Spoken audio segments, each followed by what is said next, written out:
Hello, friends. Welcome. Here we are. It's a new season. It's season 15. And we are Steakdorra the Explorers, and we are going to be reviewing Div 1 and 2A again this season.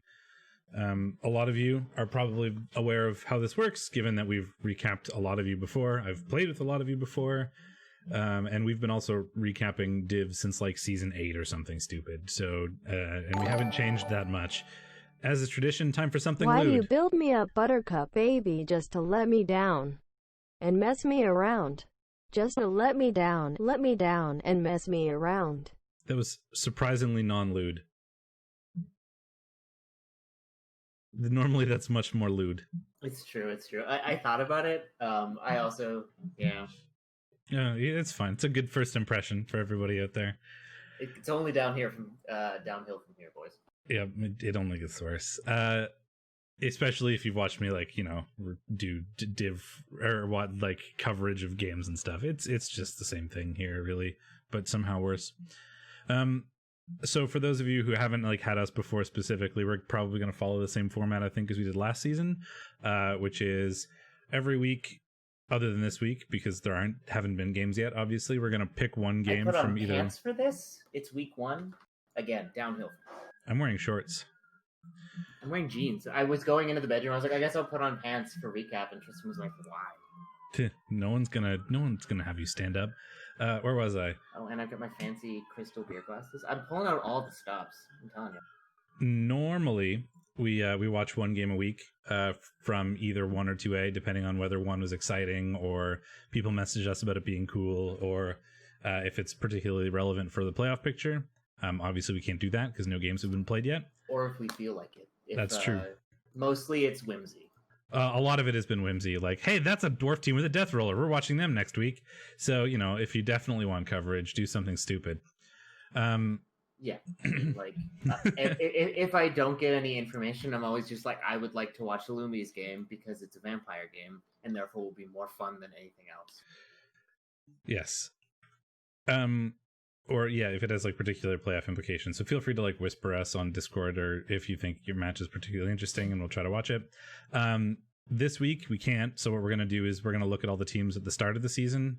We won't look at them during the week because frankly in Div 1 and Div 2 teams don't change very much week to week, and it's more fun to just look at a game, and we can also see how people's teams change as we're doing the predictions anyway. So there's not a whole lot of point to doing that, frankly. But we will look at what happened last week. We'll make predictions for the next week, and that'll be pretty much the deal with the recaps. I have made a tipping competition sheet again, the same way that I did last season. I'm trying to just grab the link here so I can put it in chat. I think you mean we made? You helped last season. You did nothing this season.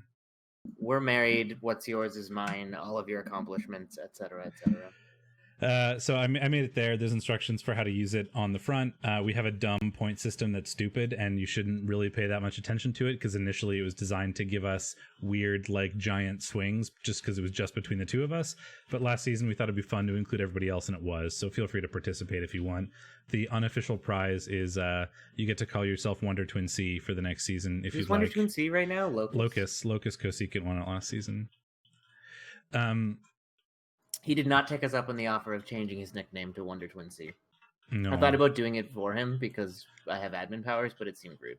It's a little bit rude. So that's basically the deal. There'll be a little bit less waffling in other weeks, ideally.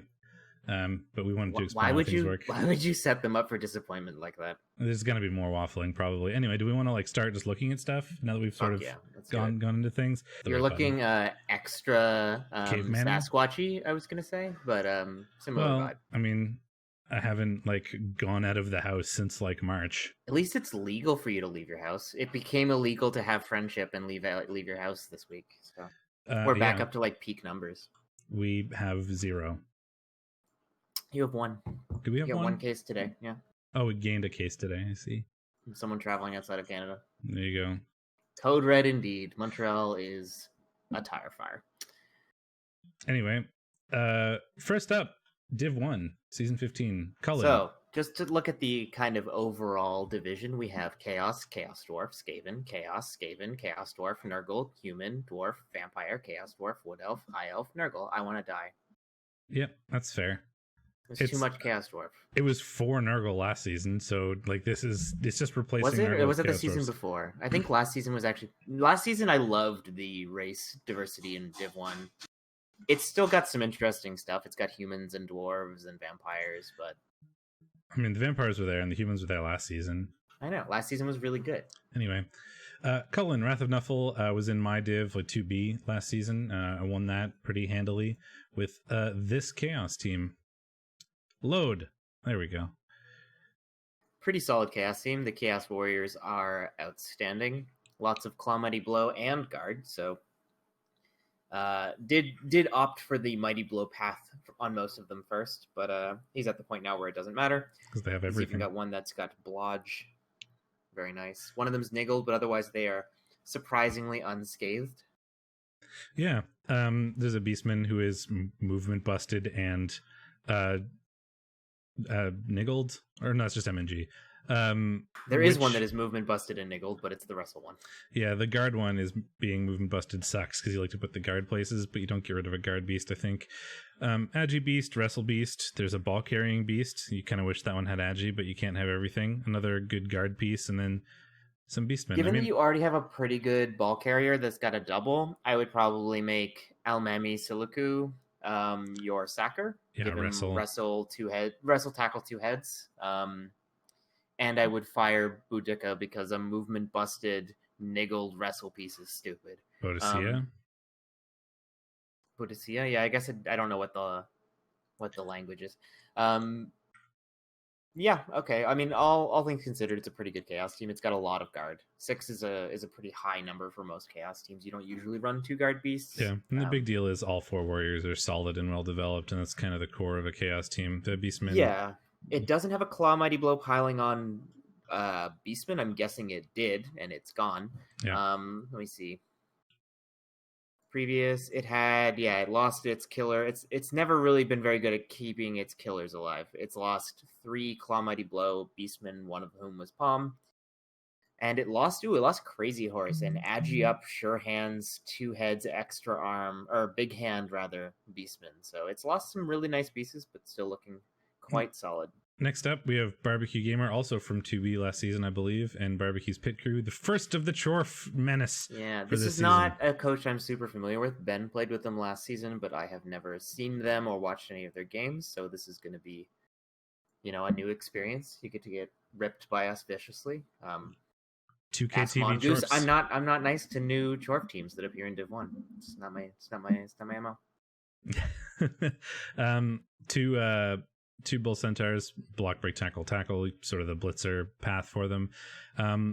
Basically fair Chorfs. Like they're pretty fair Chorfs. They're very big. Like their blockers are gross. They're huge, but no doubles other than St. Louis ribs. I mean, I can't call this fair. This is, he's gotten a little hosed, all things considered.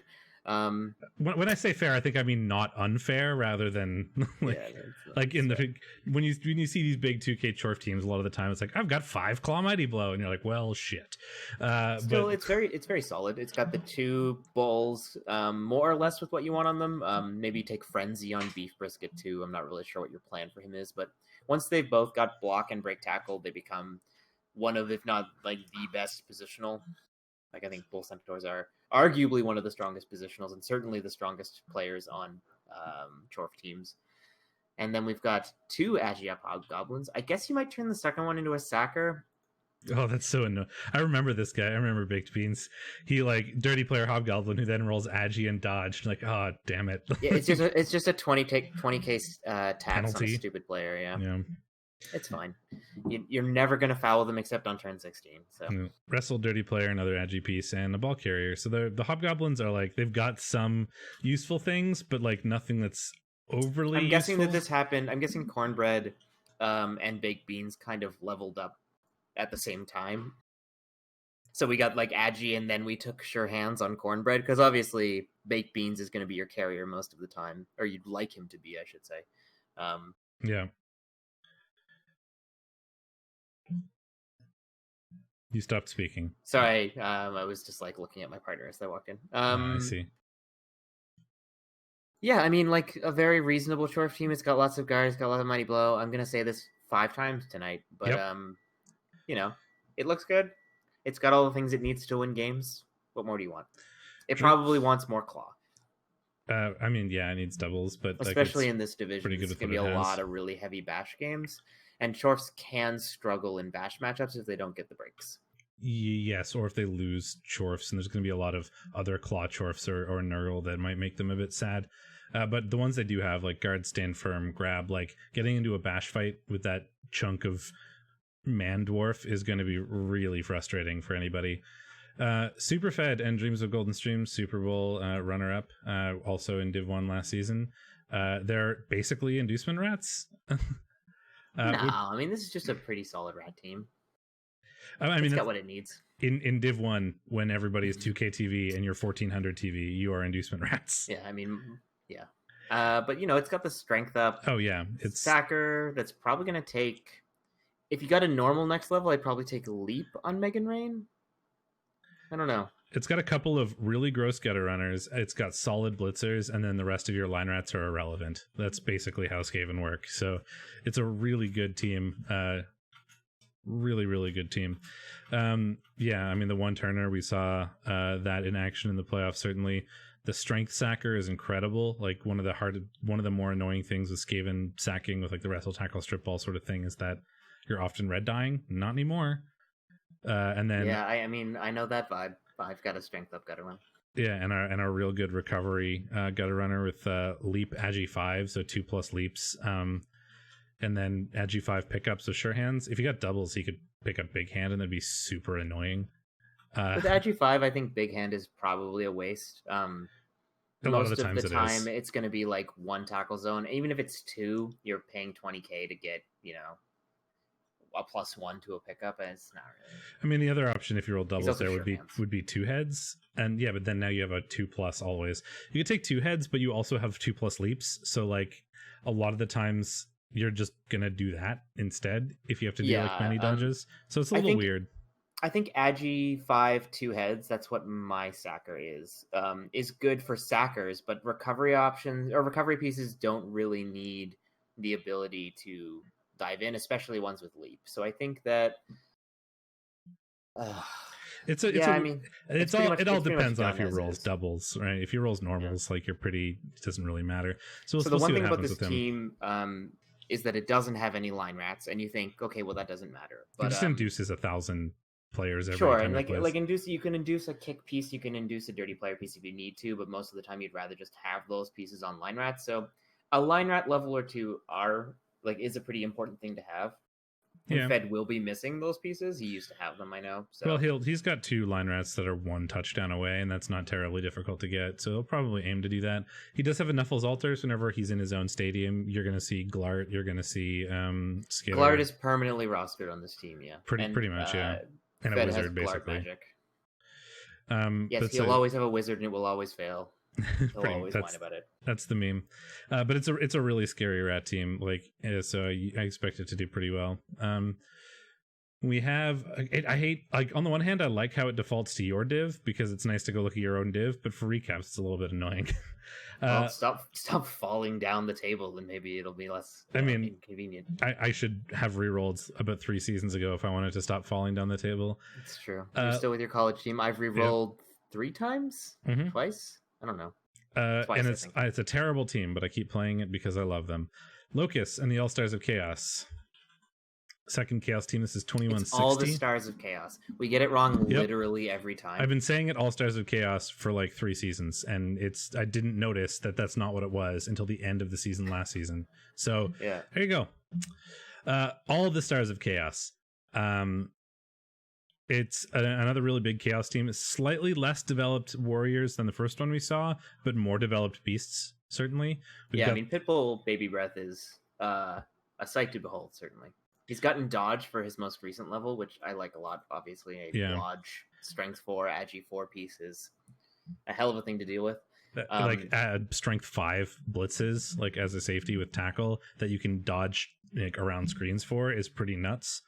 Yeah, you almost wish you had Wrestle to kind of match the vampire pestigores that we see on a lot of the Div 1 Nurgle teams, but he's he fills a lot of roles like this. I could see him taking, I could even see him taking something like guard on his final level, but he already has 5. He might not need it. It's a lot of good options, I think, for that last. There's level, also the solid killer and vague ghoul pusher with the also plus strength, mighty blow, claw, tackle. And there's the good, really good ball carrier with plus movement, 2 heads, dodge, block, sure hands. Like the beastmen on this team are incredible. Warriors a little bit less so, but like they pretty much have what they need. I mean, the block guard guy wants like mighty blow. The mighty blow guard block guy wants claw, and then you're pretty happy. Maybe a stand firm in there somewhere, but this team is real solid. Yeah, I like jump up on the, like, if you're gonna go piling on a warrior, I do like the jump up double. Yep. It kind of gives you the option, especially with an armor 9 piece, you're a lot less worried about putting him on the ground. Like if you're playing for kill, and spoilers, Locust plays to kill you, having that threat of the 2+ jump up for an extra claw mighty blow piling on hit every turn is a hell of a thing for coaches to deal with in a bash matchup. Yep. And he's going to be looking to flex that certainly in this division. We're also like we're really close to legend on fire, and stand firm would be really nice there, because if they try to block you away, you stand firm and then you just claw them back, and it's another one of those perfect which kind of chaos coach are you, because every single person who is like a Jimmy chaos coach will say that's piling on 100% of the time, and everyone who else will say it's stand firm 100% of the time. So stand firm also gets you more claw hits though, because they try to push you away and then you just claw them back. Don't try to reason with either of these sides. That's fair. Anyway.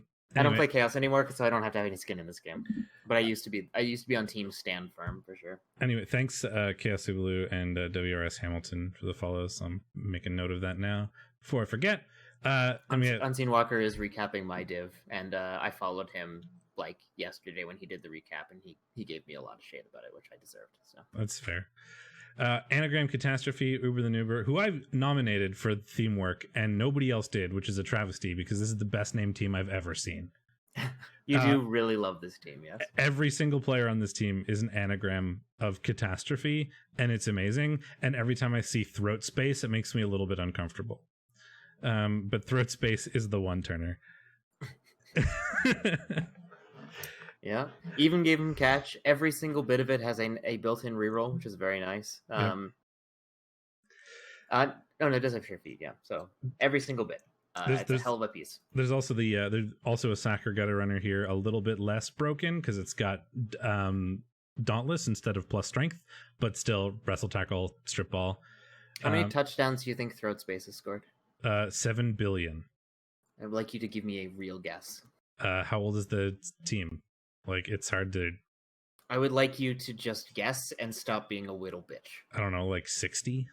52. Not bad. Not bad. We have a new blitzer in Rosetta Patches Tora we saw before. Agi coming in handy sometimes with the Claw Mighty Blow piling on blitzer to dodge away from marks and stuff. The what do the people call it? The Fed Storm Vermin, the Agi up Storm Vermin being the fad amongst Skaven coaches for the last 2 seasons. Niggled and AV busted means you pile on with him very judiciously. You've got to really be careful about what you use that piece for.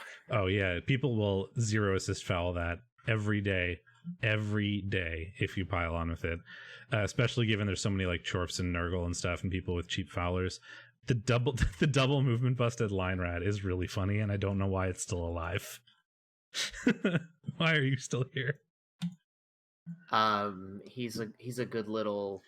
What is a movement? Actually, nothing has that stat line, I don't think. So. No, and there's a wrestle rat. We probably also want a dirty player, a kick rat. Other than that, it's pretty solid. Got the 4 like distinct gutter runners with their own jobs, and the blitzer wants some levels. Like we want guard on Rosetta Chap, I think, so we can get a few more easy blocks with patches. Yep, but another rat team that is really lacking the support skills on their linos, and their blitzer game is real fragile, and they don't have a backup because Rosetta Chap is a fresh rookie. So Uber's going to be looking to hopefully do a bit of rebuilding on both the gutters and the blitzers, and maybe even snag a couple of line rat levels if you can, but that's going to be kind of tough. Rebuilding rats in Div 1 is a thing you don't ever get to do. Mongoose and Volcano/Bullcanoe. It is Volcano, and I'm firmly in the Volcano camp. Feel free to argue. Volcano, because it's clearly written Volcano. Yeah, but the icon is a volcano, and the coach who made it said it was Kano. Once you create art, like people's interpretation of it, you no longer control the interpretation of your art. That's just. Are you stating that Blood Bowl teams are art? Because that seems like a very spicy. Look, I work in smut, and people call that art. So I'm okay. I mean, I guess that's fair. But he did make the team motto is paddles at the ready and fully embraced the meme. There's a card in Imperium that is Volcano/Bullcanoe, which is really funny. And then there's one of his friends made like a little picture of a bull in a canoe and gave it to him, which Lumi used as like an icon during the playoff cast and stuff. It was really funny. Yes, it's obviously Volcanoe. Anyway, it is a 1890 Chaos Dwarf team, so we're about 100 down on the previous Chorf team we looked at. This one has a few more unfair Chorfs, being 3 Claw Mighty Blow. 2 of them are piling on. One of them is also Juggernaut Jump Up and plus movement, so he's kind of a nightmare. It's not the grossest Chorf we've ever seen, but it's up there. It's definitely the weirdest. Damon Ball, especially with Jump Up, he's that movement 5, he really flexes it.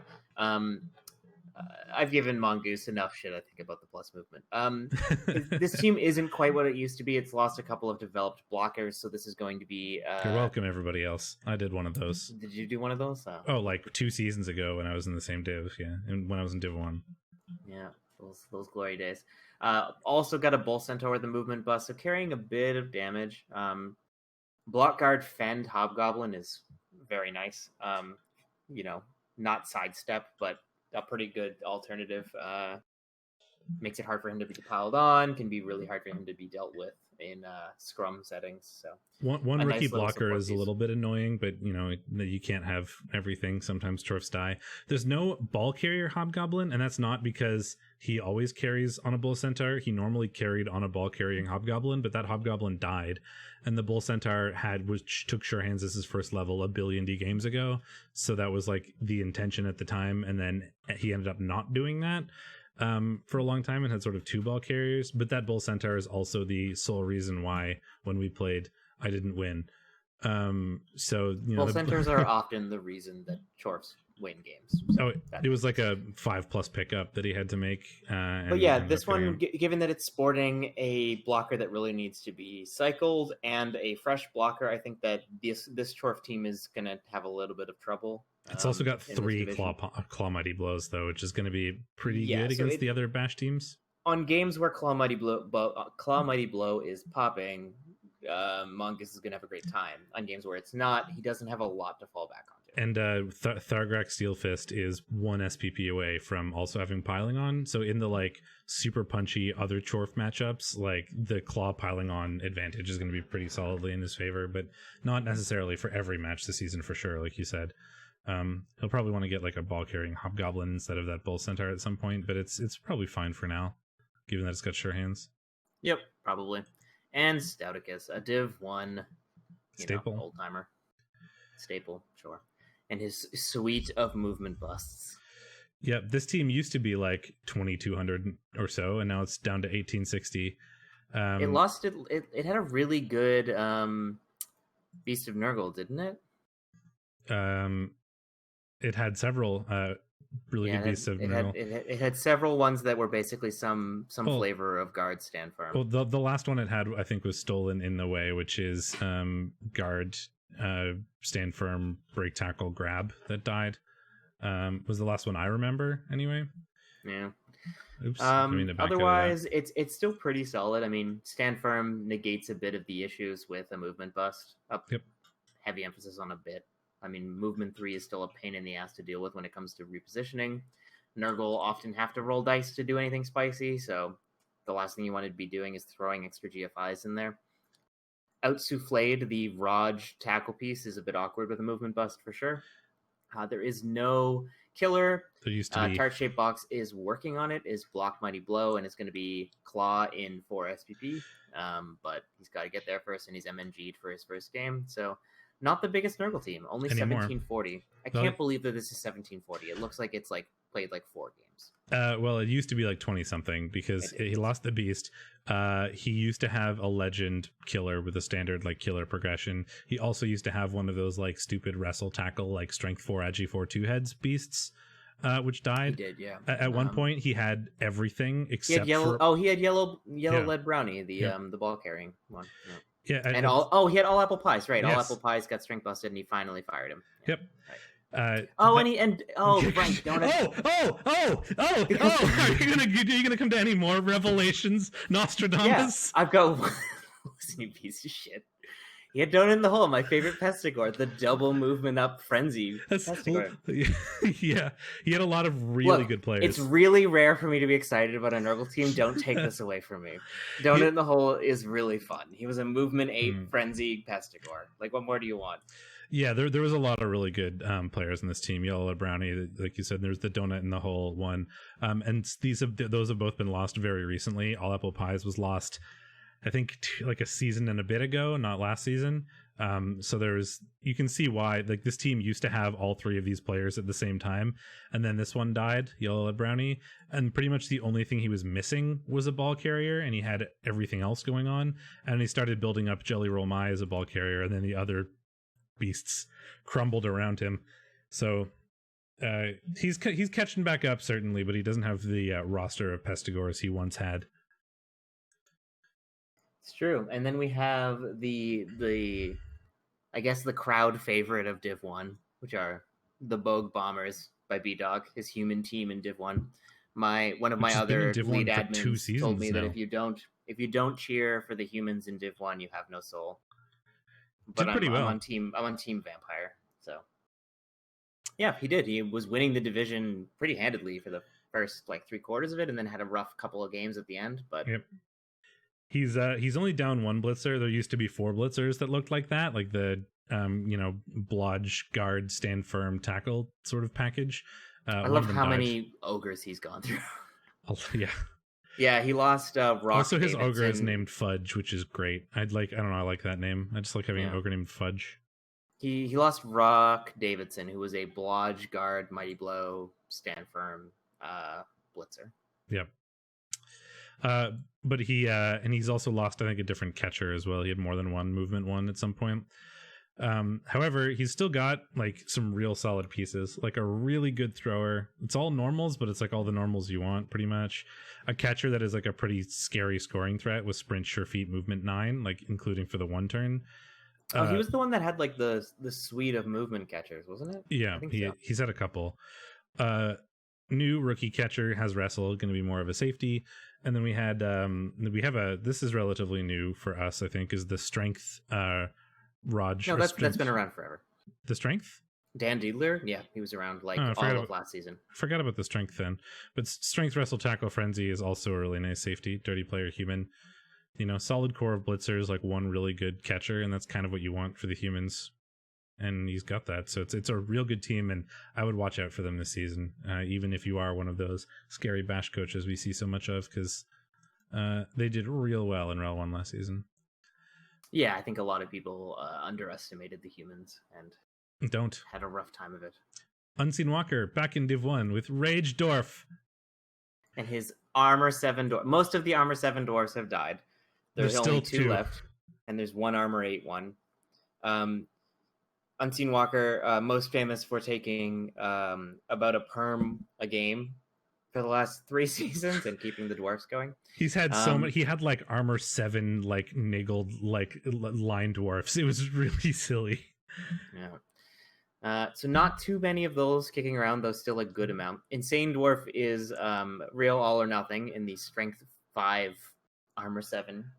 Wasted Dauntless. How many Strength 6 pieces are there? Only if you fight Treeman. He takes trees down with nary a blink.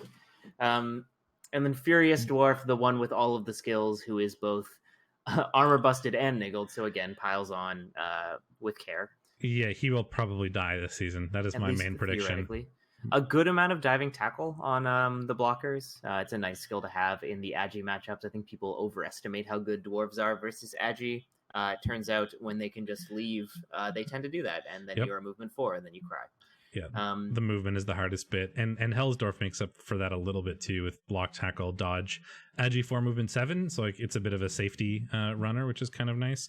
Yeah, I mean it gives him a bit of a backup option. The thing I hated the most about playing dwarves in clan was that I felt like if my bash game wasn't going well, like if I wasn't getting the blocking dice, you have no other options. You're just like, okay, well I guess I'll die now. And Hellsdorf gives him a little bit of an option. There's a little bit of potato potential, a little bit of like dodge through a screen if you have to sort of potential, which can win you a game that you might lose or tie otherwise, because like you said, dwarfs often have no real plan B. And then Swiftdorf is the actual safety runner with wrestle, tackle, strip ball, dauntless. Also my favorite new player is Wharfdorf. That's it's a good one. Unseen Walker, I think, is just opening a dictionary to a random page and picking a word at this point because he's gone through so many dwarves. He's run out of good ideas. I mean, I assume he just pulls up a website that has words that rhyme with dwarf. Yeah, I miss Ganondorf. That was a good one. There's Ragedorf. I mean, yeah, the really, really solid blockers. The diving tackle is nice. Everything else is pretty standard for the blockers. And the Troll Slayers are funny, and I like them. Rookie Blitzer is annoying, but I mean, you got to have rookies somewhere on the team, frankly. Yeah, at least he's Agi 3. He can level up reasonably easily. Yep. And then we have my favorite team. Lumi knows it. You all know it.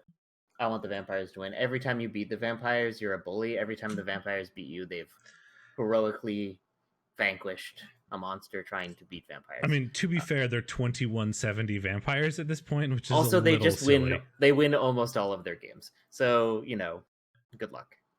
I mean, one of the annoying things about vampires is that they're surprisingly slow given movement 6 everywhere. These vampires have 3 movement 7 vampires, which makes a much bigger difference than you'd expect.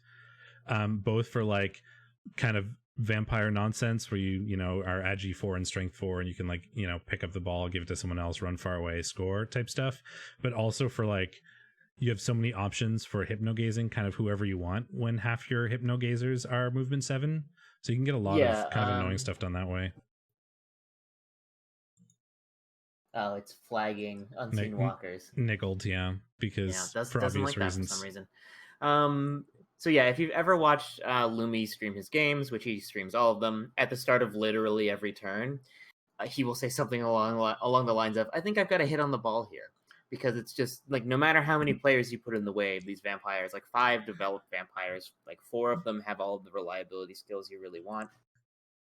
Like you can it's very unlikely that a couple of 3s won't get a hit on the ball. I've literally seen Lumi have 2 players on the field, both of them prone on the ground, and say, "I can probably still win this." Like, he's literally 2 players. He's like, "I can score here, right?" Like, oh yeah, I love Waffle, the wrestle, tackle, mighty blow, thrall. What a hero. Anyway, yeah, the 3 movement up vampires really kind of fixes some of the problems that vampires have, which is that they're quite slow. Of course, you tend to get even the fast vampires, if they're outpacing the thralls, they tend to get into trouble. But Lumi makes up a bit for that by having 5 rerolls and 2 pro players. He used to have, I think, 3 or 4, but he goes, over. He gets blodge first, and then maybe pro if he hasn't rolled something else. And a lot of them have rolled stats. So, Emmanuel is amazing. The strength 5 blitzer with Juggernaut and Frenzy. He's only actually lost a couple of developed vampires. He lost a lot of rookie vampires. Yeah. The only developed ones he's lost were Vladimir Putin, who was the killer, and Justin Trudonut, who had gone blodge pro and then died. So the game has been pretty kind to his suite of vampires. My favorite thrall is Bombaloni because it's a funny name, but he is a zombie now, I think, or maybe a rotter somewhere. But there you go. Yeah, the vampires are really nice. They're past that awkward stage when they're not reliable and you have to spend rerolls on them because they all have blodge now. So he can reroll bloodlusts to his heart's content and often does, and it becomes way less of a problem than it would be for like a rookie vampire team. Yeah, sure. Despite having 5 vampires, like if Lumi eats 10 bloodlusts in a game, that's pretty unusual. Yeah, between absolutely. Pro and rerolls, it's just not a thing he has to deal with very often. So he has less of the kind of inherent self-attrition that vampires face. So that's a little bit less of that, yeah. Do not underestimate this team. He will take your ball. And go home. Yeah, and go home. Chaos Ibaloo. MLD Chaos is Magic. Third Chorf team. Yeah, she has more fair Chorfs than all the other Chorfs. There's only one double, and it was the first skill, so it's not Claw Mighty Blow, it's just Claw.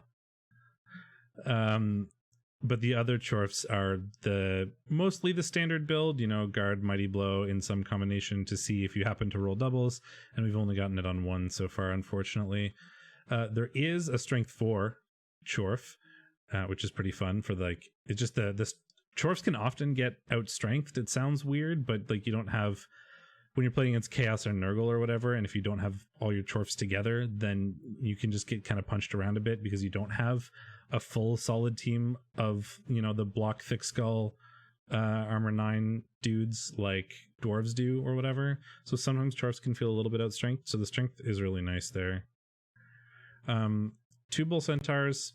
One is blodge and plus strength, which is also really nice. Just needs break tackle to be like a true menace. Discorddorf. I played against a strength, like a blodge tackle, break tackle, bull centaur and Imperium this week, and it was nightmarishly annoying.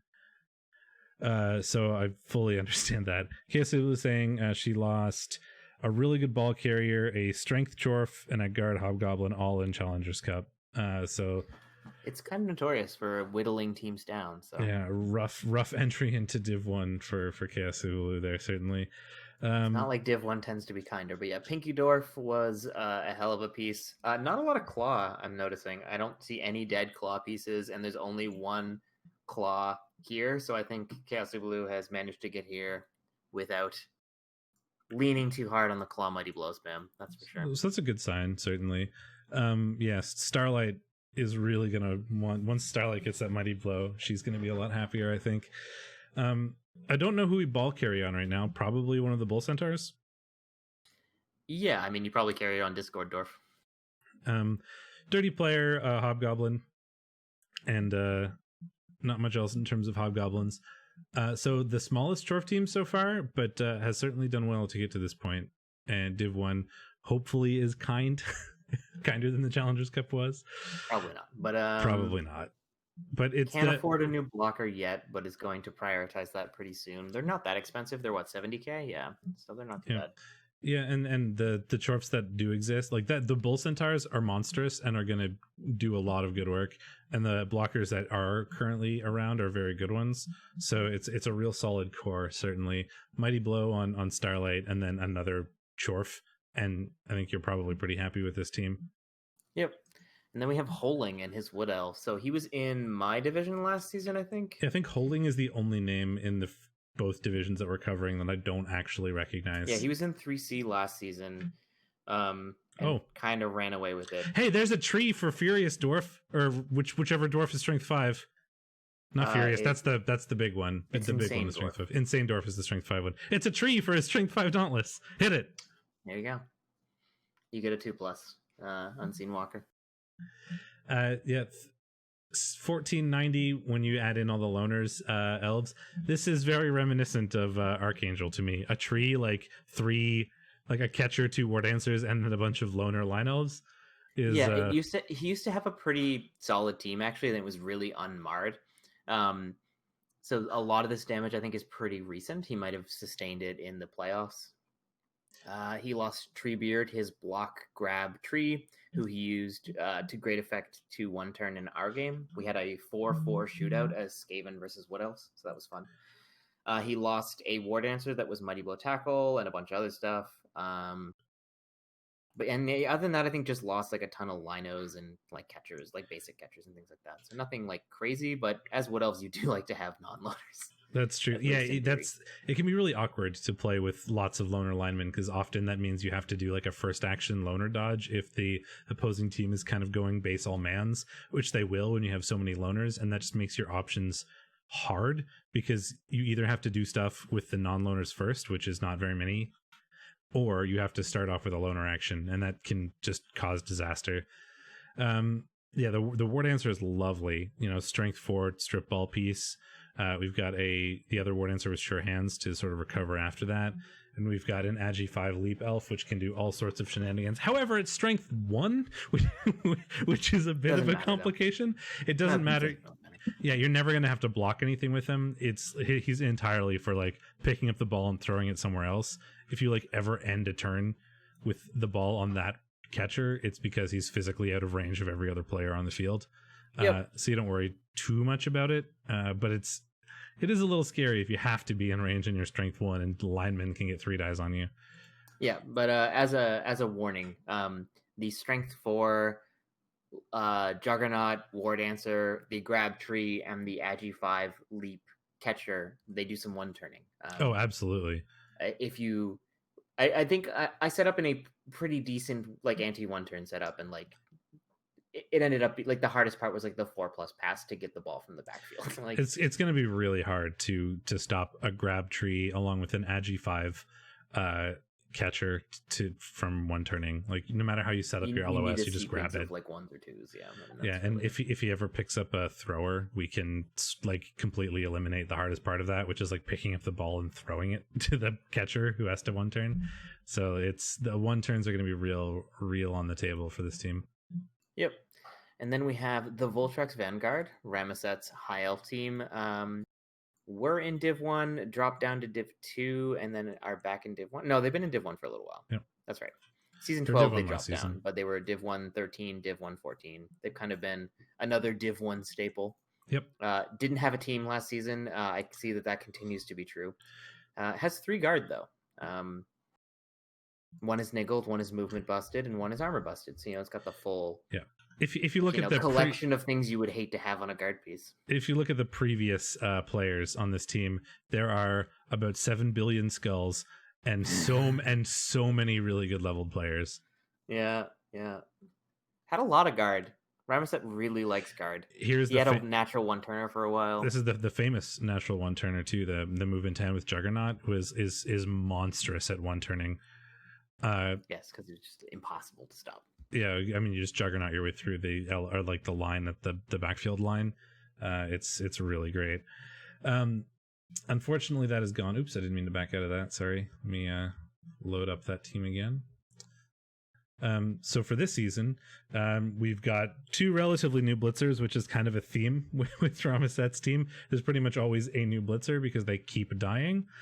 But we do have the nice catcher still kicking around, the Strength 4 Leap Blodge Tackle, and then a bunch of guard and an Agi 5 piece, which is always super useful on elves. And the thrower is really nice to hold on to the ball as well. Out for the first game, unfortunately, but it's a really good piece to have in your arsenal, certainly.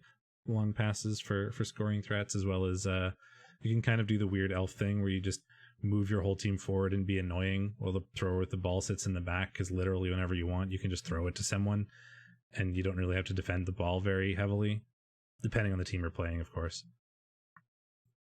Yeah, exactly. And then there's going to be a lot of bash matchups where that's going to be the play for sure.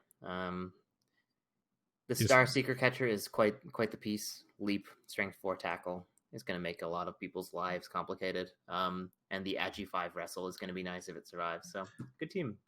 And then very bare bones, but Stacy, Nurgle, Skirgle was the I've played this team. So have I. They were both in my div and recapping it last season. So we get to return the favor a little bit here. That's a Pestigore. It's a movement. So one turning on the table for Nurgle with movement 7. I mean, movement 7 isn't easy, but it's kind of at the point where it's movement busted. It should be movement 8, but it's movement busted. That's unfortunate. Yeah, that's annoying. Movement 8 agi 4 is like, that would be a totally reasonable one turner. On movement 7, it's in the realm of possibility, but still difficult. He's probably mostly using him for sacking. Yeah, but that's a gross safety. Wrestle tackle agi 4. Movement 7 is a really good safety. Used to have, or I seem to recall there being like a really gross like Beast of Nurgle or something on this team, or was I thinking of something else?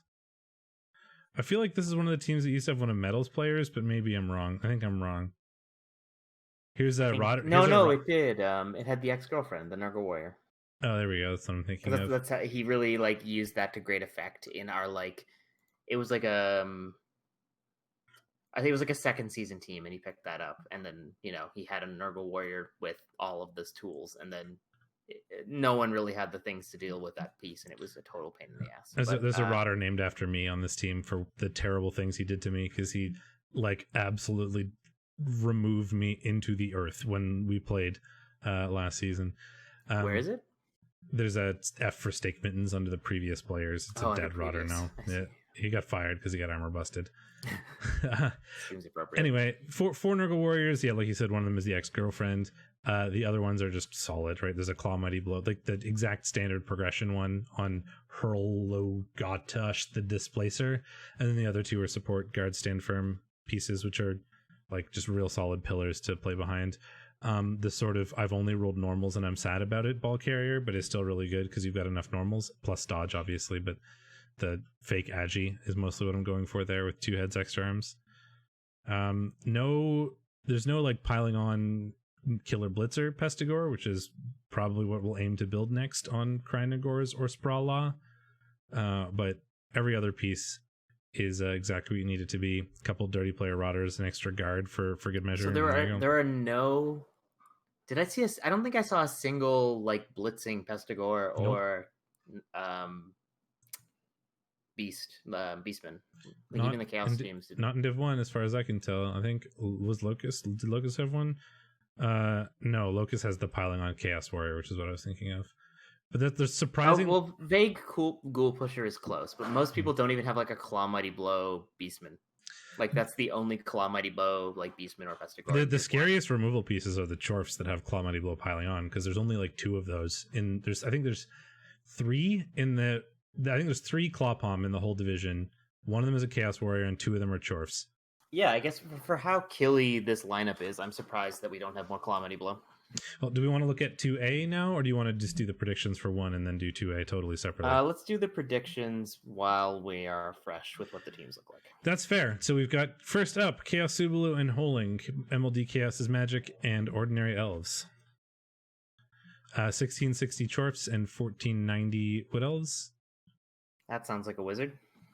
It certainly is a wizard, and it's also no Shore Hands against the sort of strip ball word answer, which still exists, and that Agi 5 Elf makes this, I think, a little bit awkward for Chaos Subalu. I mean, there's going to be a lot of punching available, but as we said before, this is really going to be a game of like how those LOS blocks go, like how quickly he can whittle through the loner army.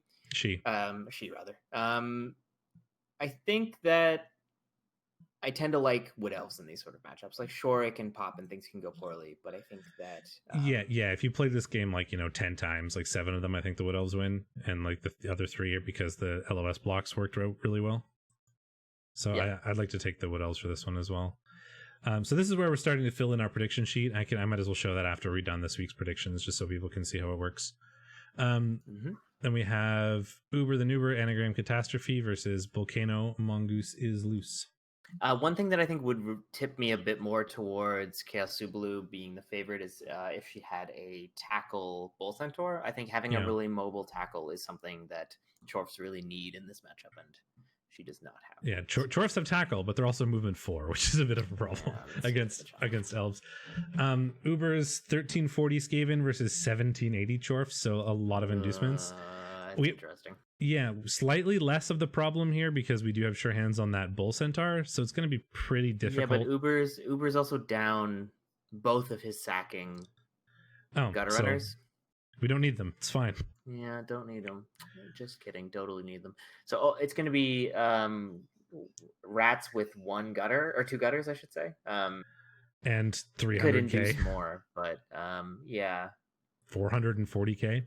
Probably like this is going to come down to how the wizard turn goes and whether the wizard turn is recoverable. Yeah. And he doesn't have great like cheaty tools for that, so it needs to be like a really clean scatter or something like that.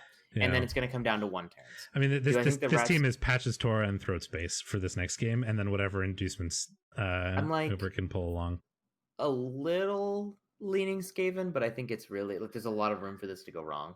Yeah, I mean, it's really hard to predict without knowing what exactly the inducements are going to be. But like Wizard and Glart, and then like massive amounts of bench are certainly on the table. We could get another gutter runner in like Skitter, or even just a regular gutter runner, if you wanted to induce one with a skill or something. Fez would be kind of annoying. It's usually not worth it to induce like a skilled gutter runner. Probably not. Fez would be kind of annoying and is also really cheap. Patches isn't terribly scary because it's niggled and armor busted against all these killer chorfs, because Volcano is by far the killiest chorf team. So really, it's going to come down to Wizard and Gutter Runner, like the Wizard and One Turner. I think Barbecue Gamers. Oh, that's true, because they're all number 7 anyway. I meant more in general. It's basically a 1 turner and a Wizard versus chorfs. What do you pick? And then our third Agi versus Bash matchup, we have Fed versus Locust. Did you pick something for that? I did pick something. I don't always want to tell you because you just copy what I pick. Sometimes. I mean, I can also just look at the sheet. I know. You picked rats. I think I'm gonna let's start the week off with something spicy, and I'll take the chorfs. Nice. Even though something in my mind tells me that I'm gonna regret that next week. And then we have Fed versus Locust, and Fed gets 600K in inducements. I take Fed. Yeah, I take Fed too. I think Fed's play style is good at beating kill coaches like Locust. Oh, apparently the sheet is broken for that. For what? For that one prediction. Oh, yeah. Control Shift Alt 1, and it should fix it if you click that square and press Control Shift Alt 1. If you copy authorization required. The script attached to this document needs your permission to run. I'll do it. I'll do it on your sheet. It's fine. And I'll do it on the template too, because no one else has copied it yet. I'll just do it now before I forget. Run. Why aren't you running? Come on. Jerk.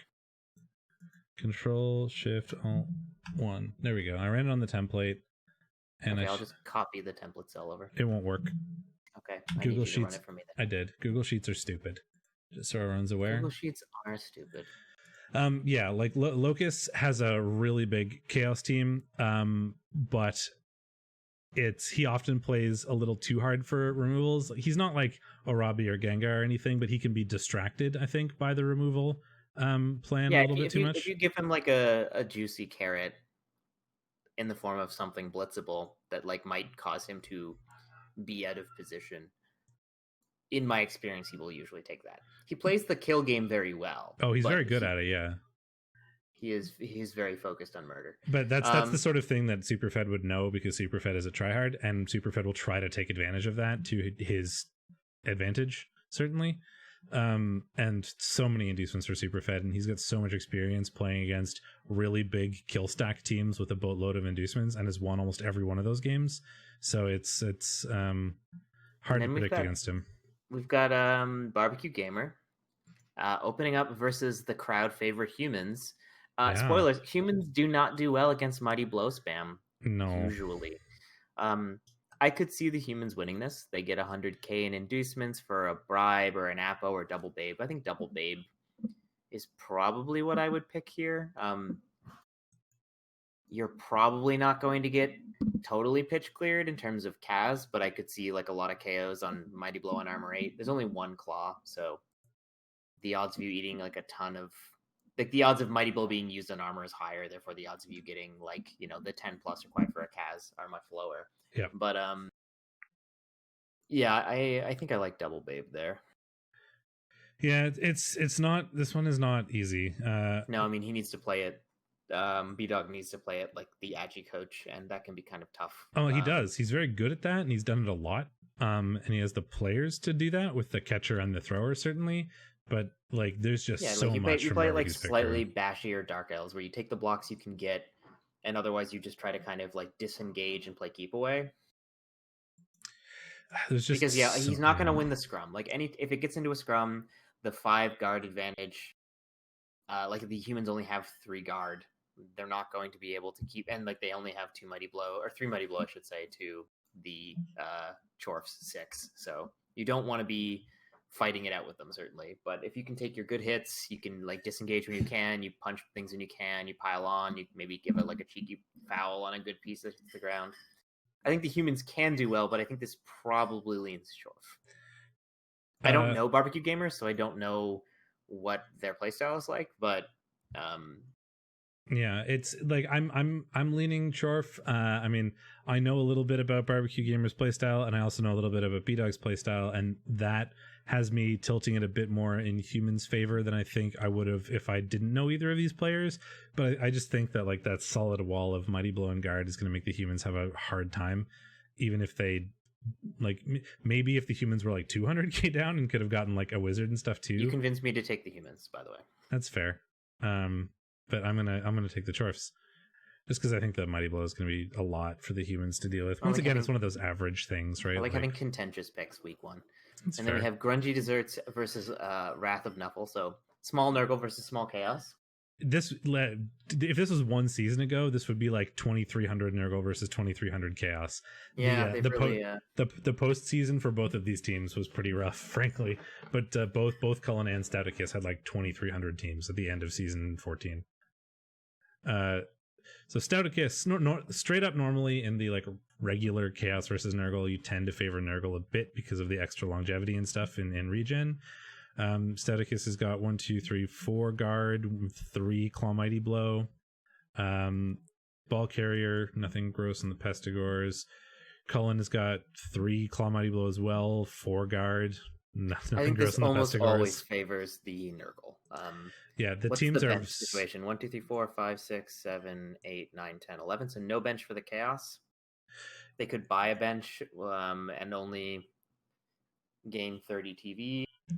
And Nurgle also just have 11. There's Bombaloni, by the way. He used to be a thrall on Lumi's team.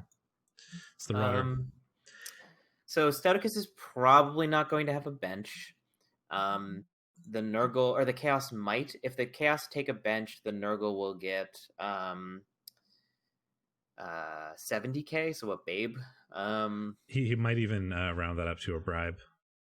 Maybe, but without dirty player, no. I think he might even probably... you could even I would maybe just take a loner rotter to get a bench with 70k. You could, but I think I'd just go babe because like you care about the rotters, of course, but I mean, I'd probably, given that bench is important in this and that the rotters are important in this, because the couple things that Nurgle have over Chaos are rotters, regen, foul appearance. And rotters are nice because you can just put them in the way of those claw pieces and you don't really care. And that can often make things weird for the Chaos coach sometimes, whereas Chaos often care a bit more about their beastmen. They do, yes. I think that there's going to probably be a lot of KOs to deal with, though, given that it's a regen matchup. I don't know. I think neither are wrong, but we'll see what Stouticus likes to pick. But given 2 almost identical teams, I think just race-wise, Nurgle is probably a bit favored, so I'm going to go with Nurgle to play the numbers. I think a bit, though, less than they would normally be because they don't get the bench that Nurgle normally has, but I think that Grungy Desserts has this, like...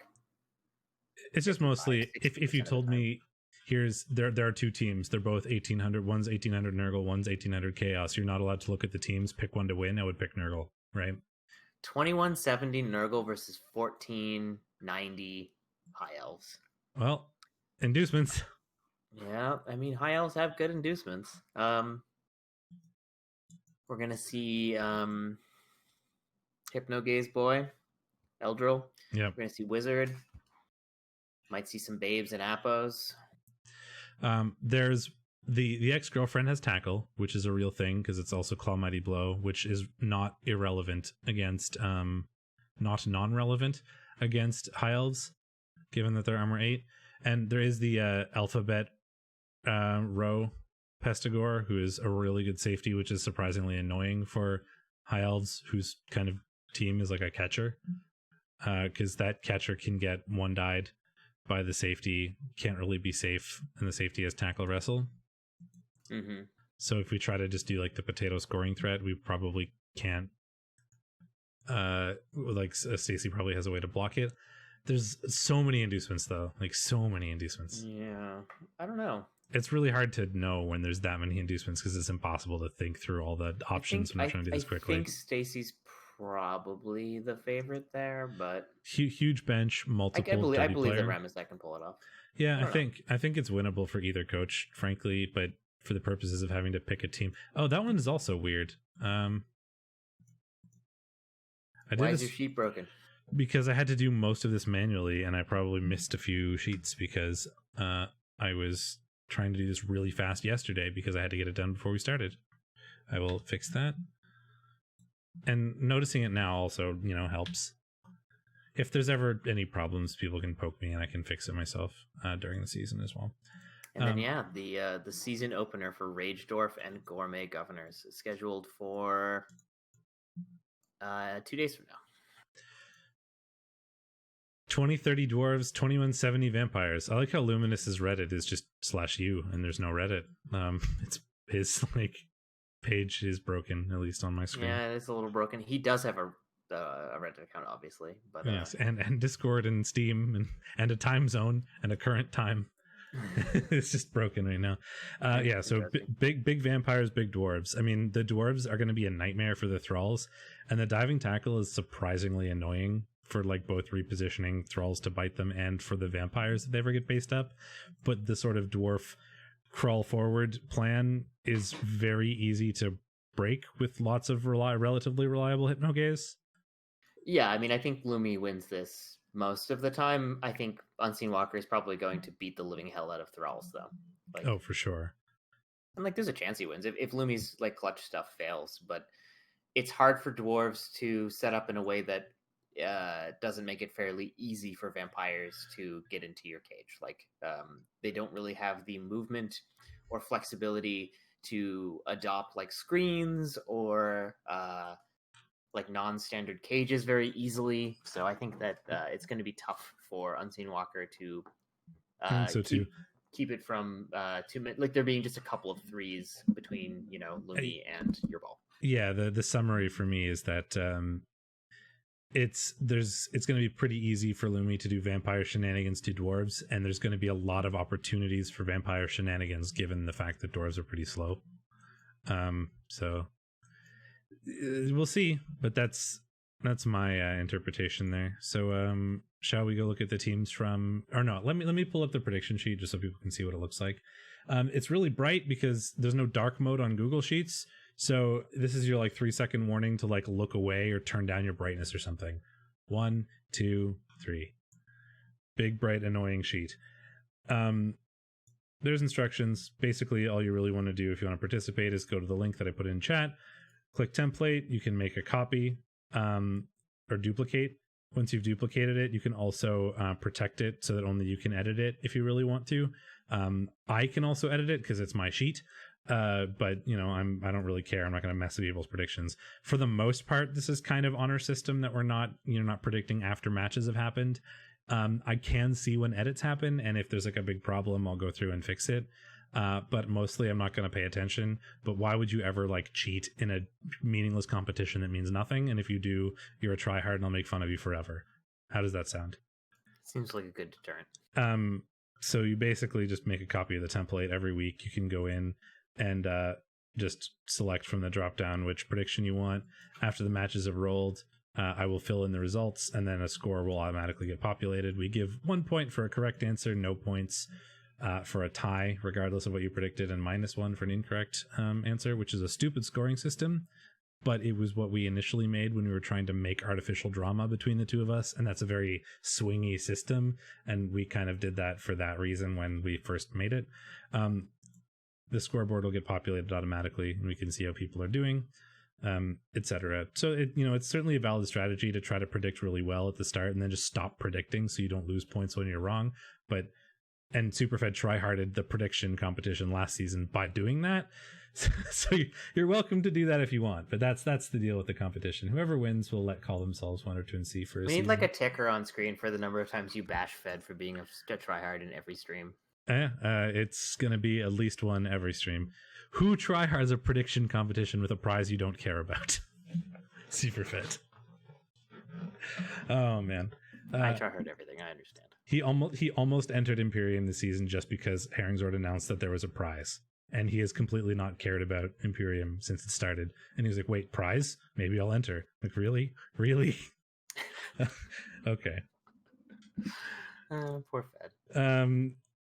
Anyway, let's move on to 2A. So let's look at we got to look at the teams first, I guess.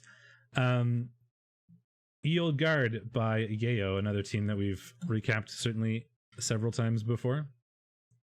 2010 Nurgle. This is more like the sort of Nurgle you'd expect to see. 4 solid Nurgle warriors. Scourge has been Block Claw forever because he went Claw first. Is there actually a buy in Div 2A? As of now, apparently. No, there shouldn't be. It's supposed to be Commanders in Grief. Yeah, I see. They just haven't accepted. They haven't filled in yet. I don't know what happened there, but that's supposed to be Commanders in Grief, and that's what it is listed in on the sheet. We can't really look at it because this is an Commanders admin team. in Grief. So we're going to ignore that for now, and that's your punishment for not accepting your ticket. Because we can't look at the team when it's not there. But Ye Olde Guard, this Claw Nurgle warrior has been Block Claw for like 2 seasons without leveling, and I'm sure Yayo really regrets not taking Mighty Blow first, but he's almost there. 2 more Kaz, and you can finally have Mighty Blow. And then the other warriors are, the standard package. 2 of them have picked up Dodge, which is unstandard but very nice. Killer Pestigore that we expected to see in Div 1, secondary backup killer one, more of a frenzy piece that's not going to have piling on, but we'll have frenzy instead. And the ball carrier, who's also picked up guard to support when not carrying the ball. And then some Rotters. Like, this is a real solid. This is what you kind of want your Nurgle team to look like, just plus Mighty Blow on the first Nurgle warrior there, and guard on the Beast of Nurgle. Everything else is basically exactly where you want it. And those are 1 SPP and 4 SPP away, so I would probably watch out for this team this season. Shadorra just left. He does this. If you haven't watched these recaps before, he'll wait till I start talking, and then he leaves. And then I make fun of him because he never watches the VODs. So he doesn't get to make a comment on Yayo's team, I guess. Feel free to make fun of him. He won't see. It's fine. I'm just going to sit here and wait until he comes back. He thought he could get out of looking at some teams. But nope, we're just going to wait. Just wait for him, because we're going to punish him for leaving. What's up? You got food, which looks nice. Yeah, there was dinner, and I like you guys, but not as much as I love polenta, salad, and sausages. So. Next, we have Logo Smani, which is another coach that I don't recognize. One of like 2 in both these 2 divisions that I haven't seen before somewhere. With Fragile and Limp, a Dark Elf team, which is kind of a funny name. They came from 2A 3A last season. Did they? That's the wrong tab. That they did 3A. We've got a really developed line elf, like a legend line elf that is Mighty Blow piling on, jump up, dodge, block tackle. I thought that was a witch because of all the skills, but no, that's a line elf. That is a nice elf to have in other elf matchups, certainly, and even in bash matchups, it can get stuff done. Kicker elf, also dirty player, which is a little bit weird, but not totally unheard of on dark elves. Lodge, dodge. Here are the blitzers and witch elves. We organize them backwards. We put them at the bottom. I mean, it's pretty unusual simply because dark elf line elves are really expensive. Like 70k is crazy. Pretty much all line elves, or like high elves, are also 70, aren't they? Which is why wood elves are also 70. That's why they don't take dirty player usually. Yeah, but dark elves often have to get into the more punchy sort of elf game, and dirty player can kind of do something in that regard, whereas the other elves don't have to really play that game. But yeah, if we ever lose elves, we probably have to put a not nice or like one of the nice elves on the LOS, which is annoying. I suspect that yeah, you're right. I think the LOSs get a little awkward for this team sometimes. Movement 9 Agi 5 Lodge Guard Blitzer is ridiculous, frankly. Both for like one turning if you need to, for putting guard anywhere within 11 squares on like a 2+ dodge that's rerollable, is also kind of silly. And to cap that off, we have a second one that is also movement 8, but this one is leap strip ball tackle. So that's a really nice blitzer as well. I suspect that ends up being the recovery option a lot of the time too, like recovery and run away, or like grab it and throw it away. Yeah. Another leap one with guard. So like here's a 3 elf package to take the ball from any sort of cage. Leap guard in, leap stripper in, blitz ball, pick up with Agi, movement guy, run away. Enjoy. It's like they're Skaven, but they're elves instead. Just a tackle blitzer, and then the 2 witch elves. One went block, one went wrestle. You often see witches do one of each, but that's pretty much all the development they have. It's mostly blitzers and that 1 line elf for this team. But 1950 dark elves. I mean, I wouldn't want to play them. No, I wouldn't want to play it with my Skaven. Though I would get a wizard, so. Tech 19, Monster Bash, another team which we've seen before. It's true. Is this a college team? Yes, it is. I think so. Yep. That's what I thought. I've got a... Yep. It's like, it tickled my memory. Minors season 8, so it would have been college season 9. Yeah.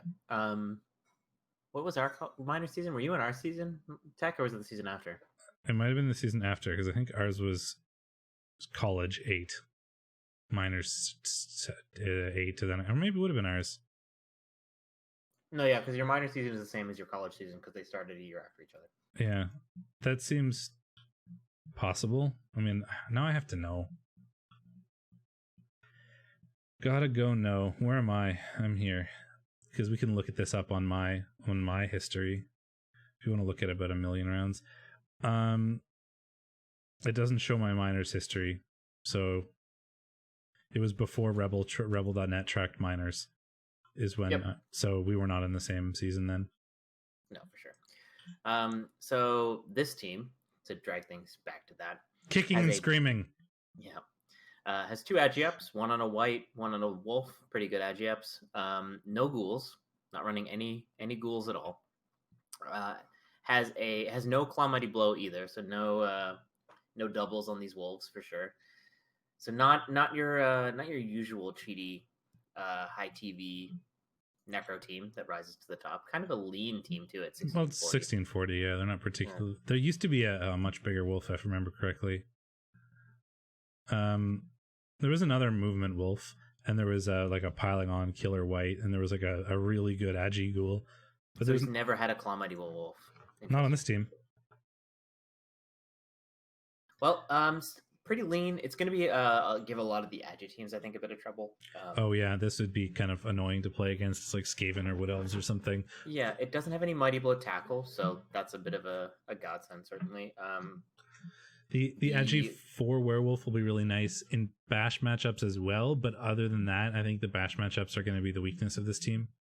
Yeah, I mean, I think this team is going to find itself aggressively outbashed by some of the bigger teams in 2A. 2A is not quite as bashy as 2B is, but, you know, there's still a few kicking around. Yeah, Flesh Golem solid. Whites. No, the first white needs a little bit of development, but the second one is real solid. Guard where you want it is nice. Armor bust is unfortunate, especially on a guard piece, but you can't really get rid of the guard. Dirty Player Zombie, always good to have. And then, where are we? We have Sterling Hornets from Clown Thulu, who I recognize because that's a funny name that I see in Discord frequently, but it's not a team that I think I've ever played or recapped. A lot of dodge. That's true.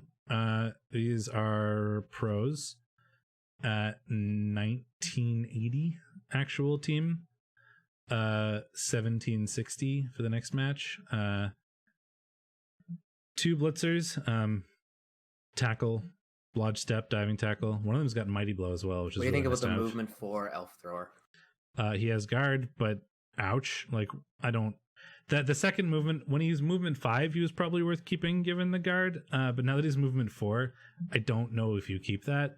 And that, given that I don't think you do. Out, knowing that he's out for the next game means that it just happened. So don't blame him for not getting rid of it already. But I don't think that's a piece you keep around. Wrestlecatcher, Blodge, like Pro Elves and lots of Blodge is not uncommon. The other nice thing about Pro Elves is their catchers are movement 8 and strength 3, and this one is movement 8 and strength 4 with guard Blodge Step, which is annoying, but Niggle is slightly annoying for you rather than your opponent. Is a fragile team for sure, even more so than most Pro Elves. Yeah, and then there's but it's got 2 strength up Blodge Steppers, which is a hell of a thing to deal with for some teams. So annoying, especially since one of them has guard, right? Like Belikos Swift in the right location could be an absolute nightmare for so many teams. Blodge Step guard, strength 4, not only is it hard to get blocks on them, but then you can reposition the guard so the blocks continue to be hard on other stuff or you. Like, ugh. Belikos Swift is super annoying for so many people. But that's the star of the team for me right there. And then we have Here We Fall from Fall, who we've recapped several times, both with Amazons and also with these High Elves.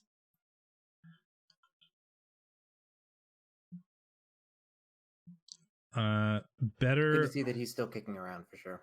Better blitzers than we saw in the previous High Elf team, but we also don't have a silly thrower or many line elves. Yeah, and this team was in a similar state last season where you've never seen a High Elf team with average armor values as low as this one. It's running all 4 catchers. Or no, it was running all 4 catchers. Now it's only running 3, but one of them is AV busted to bring it down to AV 6. So, a halfling. And then a blitzer is AV busted as well for movement 7, or armor 7, I should say. So Blodge Step Fend movement 9 catcher is like the ultimate 2-turn potato threat. Mighty Blow catcher is nice. Movement 7 is a little less nice. The strength 4 Agi 5 Blodge Tackle Blitzer is it's a hell of a thing to deal with. Yeah, it's also how we get the ball and how we can keep it safe when we're not just throwing it. And then another movement blitzer. There's also, is that blitzer movement busted as well because it doesn't have a green? Should it be movement 8 if it was real? I don't know what's going on there. It can be new. If it looks based on the TV, it is new. Okay. Oh yeah. So it's probably just not updated on REBBL.net yet. BMO's the same way. It doesn't show as AG5. Yeah. So there's some really nice pieces here, and that could be annoying to deal with, certainly, and Fall certainly knows how to use them and play with low armor teams and low player count teams. The number of times I've seen Fall have 3/4 of his team removed and then win anyway is pretty high with both High Elves and Amazons. So don't count too hard on that, especially with these players around. It's true. Then we have, I keep scrolling to the wrong div, Sarkodiak and Abysmal Cusp. Sarkodiak, I think used to play Skaven, if I remember correctly, at some point. I used to recognize the name. But I think this is the first time I've looked at the Nurgle team. Another one of Metal's Nurgle sprinklings in the ex-wife. The block, guard, stand firm, movement up, break tackle, Beast of Nurgle. Every time I see them, I get annoyed because I applied for all of them with my current Nurgle team and I got none of them because I did too well. And then everybody else got them and started doing well and I started losing, and I'm still salty about that. Oh man, because I think the year that those all went on the market was the year I went to Div 1. Or maybe the year I went to Div 2 the first time. So I was like super down on the list for the market. And it was also like the last year of the market. My only market acquisition was a Saurus called Sir Francis Drake, who was block tackle. And then I gave it Frenzy. And then Rolling Red bought it after I retired my Lizard team to bring him to 4 Frenzy Saurus. And then Sir Francis Drake somehow got his best Saurus killed, and he fired Sir Francis Drake for being a traitor. Which is the most Rolling Red shit I've ever heard. I love Rolling Red. I've never interacted with the market, ever. unfortunately. I have applied for when it still existed. I applied for players a couple times, but until Metal retired his team, there was almost never Nurgle players on it at all. And the year that Metal retired, I did too well to be eligible for players. Like I was super on the bottom of the list, and then the market went away. So I never got to really interact with it. Anyway, the ex-wife, block plus movement, break tackle, Beast of Nurgle, super annoying. 4 Nurgle warriors, 1 is a rookie, but the ones that are available are the sort of the like pillar pieces. They definitely still want some development. The first one doesn't have claw yet. The second one there really wants guard. The fourth one just is praying for an MVP to get block. So there's a couple levels we still really want on those Nurgle warriors, but the Pestigors are solid. I mean, the Nurgle warriors are in almost as bad a shape as like your Nurgle warriors. He's got no good Nurgle warriors other than like I guess the block guard and the block strength 5 are like solid, but they're not really. I would still trade my Nurgle warriors for these Nurgle warriors. I have one really good Nurgle warrior, but he's also like armor 8 and niggled, so he's not going to last very long. Yeah, this team has a lot of perms. I mean, Nurgle tend to, because they have no Appo. The movement bust on the killer is a pain in the ass. He's got pro to reroll the GFIs. Yes. He's got a niggle on the Frenzy Mighty Blow Blodge piece. He's got a niggle and a strength bust on this Rotter, who I assume is dead. But that was real attractive. Thanks for that. I'm sorry. I don't usually burp. It's like not a thing that happens to me. So. No, I mean it's funny just because 1, I've never really heard you do it. 2, you burped in the middle of talking about someone else's team. It's like a thing. I can't usually do it. It happens like very rarely, accidentally, but otherwise I do not burp. The pro is interesting now that you pointed it out. Like most of the time on killer, like pro is not uncommon on killer Pestigors, but not having piling on is uncommon. Normally you'll see either Juggernaut or pro as the final level, like the legend pickup. You don't normally see both. Because you'll often see block, tackle, mighty blow, claw piling on, and then either Juggernaut or pro. But this one went.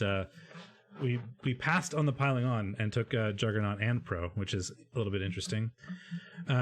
Good ball carrier, Agi and 2 heads. That's really fun to have. Unfortunately, no dodge, but we'll hope for it as the legend level.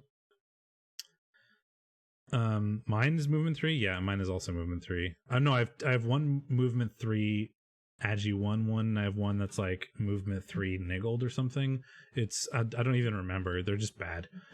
Then we have another 2 heads plus movement Pestigor who's wrestle tackle, so a gross like sacker, and then a blodge frenzy one. Like it's basically the stereotype, like you have a killer Pestigor, a ball carrying Pestigor, a safety Pestigor, and a frenzy Pestigor, and they all have enough levels to actually exist at the same time, which you almost never see on high TV Nurgle teams, because one of them basically is always in rebuild mode.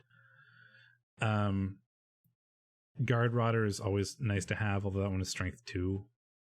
No, I think he needs to be fired. Yeah. My light just changed color for some reason. And wrestle, dirty player, Rotters are nice to have. Yeah, so I think obviously Chainsaw, the second term, needs to be fired, and Niggled strength 2 Rotter is just not something you want. But no. Kind of an interesting team. I don't like the blodge. I don't like dodge on the Frenzy Pestigor. It feels a little pixel huggy. Like, I mean, I guess it helps him reposition to get surfs. Like, you can't just be like, assume that because the Pestigor is based, he's not going to dodge him out to try to surf you. But it's not. I think that those pieces have like skills they really need, like Juggernaut, and I don't think that. I mean, dodge makes sense there. On the one hand, if you like got both downs, you could still reliably dodge out. On the other hand, if you had Juggernaut, you wouldn't care about both downs. So maybe that should be Juggernaut instead of dodge. But like, so I understand. Sometimes it's hard to be like. Sometimes it's hard to ignore doubles, even though it might be better because you get excited when you get doubles. Then we have... Your room is so much brighter than mine. It's actually kind of intense. Well, the light just changed to like a more cool white instead of the warm white that it was, and I'm not really sure why it did that. Who knows? Goes to the machine. Well, we have those like kind of annoying light bulbs that you can control with your phone, and like they're the cheap ones, not the nice ones. So it might have just glitched out and went kind of screwy on me. But it happens. But it's nice because really good light is important for streaming, and I don't actually have stream lights, which I really need to get, but I haven't gotten around to it because it would make my webcam quality so much better. Anyway, another coach I don't really know very well, Akalian Guard and the REBBL Head Collectors. That sounds like a... He's Wandering BME, the Reddit, or the Rookie League. Right, so I know who he is. I just didn't connect the coach name to the Discord name. It's because he's a piece of shit who didn't pick the same one as his Discord name. Yeah, who would do that? Not me. I'm Shadorra everywhere. I'm extremely well branded. My Reddit is a different name. I know. It's from your it's an anagram of your name. Yeah, it's a previous gamer tag or online moniker, for lack of a better term, that I made when I was like in 6th grade and kept for a long time. Shadorra is a random name generated by the World of Warcraft random character generator. And I've never seen anyone else use it. And I am Shadorra everywhere. So, annoyingly enough, though, there's some random guy in Sweden who has the Steakmittens Reddit name, and people have pinged him several times to the point where he's gotten used to it for like scheduling matches. He goes, "I think you're actually looking for this person." Like that has happened more than once because people just go you/Steakmittens assuming it's me, and it's not. Yeah. I wonder if he's also referencing the. I had the very first person ever recognize that for what it was on Classic WoW the other day.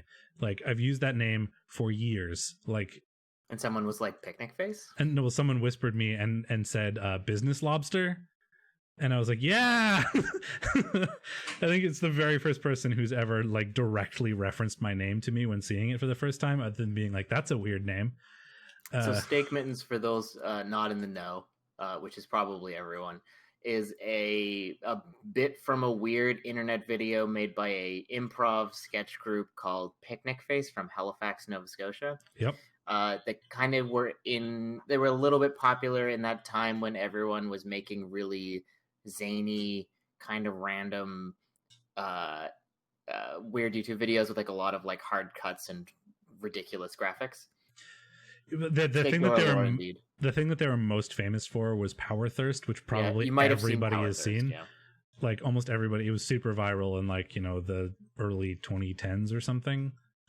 Maybe late 2000s. Like 2000. I was thinking like 2004, but was it? I'm trying to remember when. Yeah, it would have been popular like 2005, 6, something like that. No, Power Thirst was May 29th, 2007. Yeah, there you go. Found it. Oh God, that screen is real bright. Anyway, that's the thing that most people know them from. They did a different sketch called Super Bingo, which was just also random screaming, but about a stupid bingo game. And one of the prizes was Steakmittens with a picture of a guy wearing steaks on his hands. And I needed a new name at one point, and I thought that was funny, so I kept it, and now here we are. Anyway, BME's team. Also one of those heathens that put their positionals at the bottom instead of the top, like some sort of monster. I mean, at least there's an order to it. It's not Travel Scrabble, who I think dropped out this season. He's not playing. Oh, yeah. Too bad.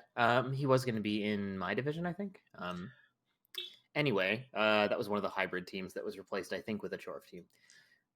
So the Warriors are pretty solid. 3 guard, 4 mighty blow, 1 claw, some stand firm. Kind of going a mix of the killer and pillar, which is not philosophy. Not uncommon, certainly.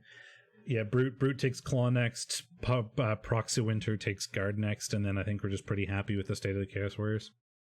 Yeah. And then like at that point you start picking up either piling on or stand firm to your taste. Niggle on the rookie Beastman sucks a bit because he probably needs to be fired now, and he's got 5 SPP, so it's a bit of a pain. It means your LOS is probably the wrestle on the 2 rookies, which means it gets awkward if you lose literally any pieces, which Chaos tend to. So then we have a Strength Tentacles, which is really fun, from the Viking Cup school of Chaos Beastmen. And a standard sort of Killer Beastman, a pretty standard ball carrier who rolled Dodge and then didn't roll Agi. So those are the kind of core 2 beasts that you often want to play along with your warriors. And then the other ones are supporty for the most part. And we've got a Strength one, a Wrestle one, and a Guard one to sort of be supporty stuff.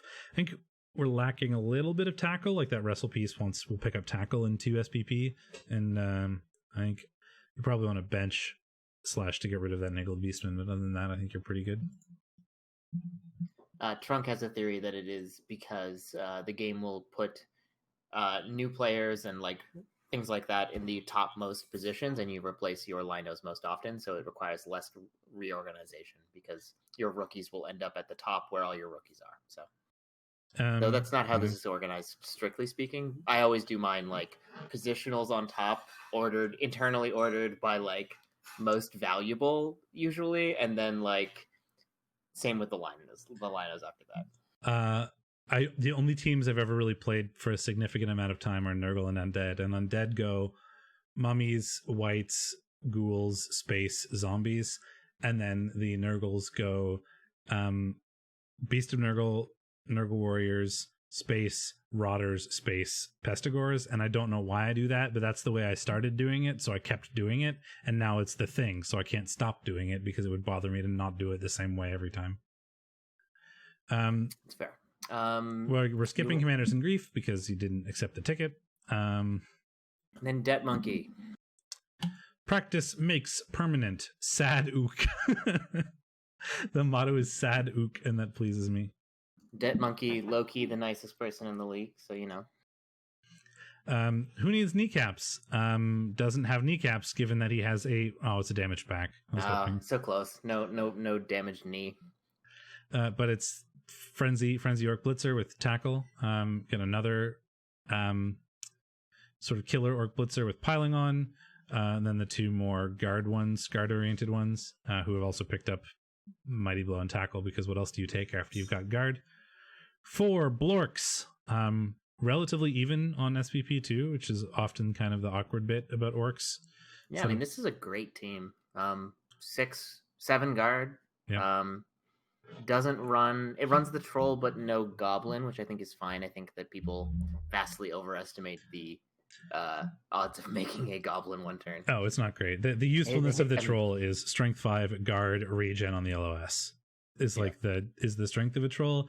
I like to bring a goblin because throwing goblins is fun, and having the option for a last ditch, like maybe try, is nice to have, but it's often just TV that you'll never use. So like I don't think it's wrong to not have a goblin. I don't think it's wrong to have a goblin, but I think it's fun to have a goblin. So I'll always advocate for the goblin. I think if you want to have fun, you shouldn't be playing orcs. So that's probably fair.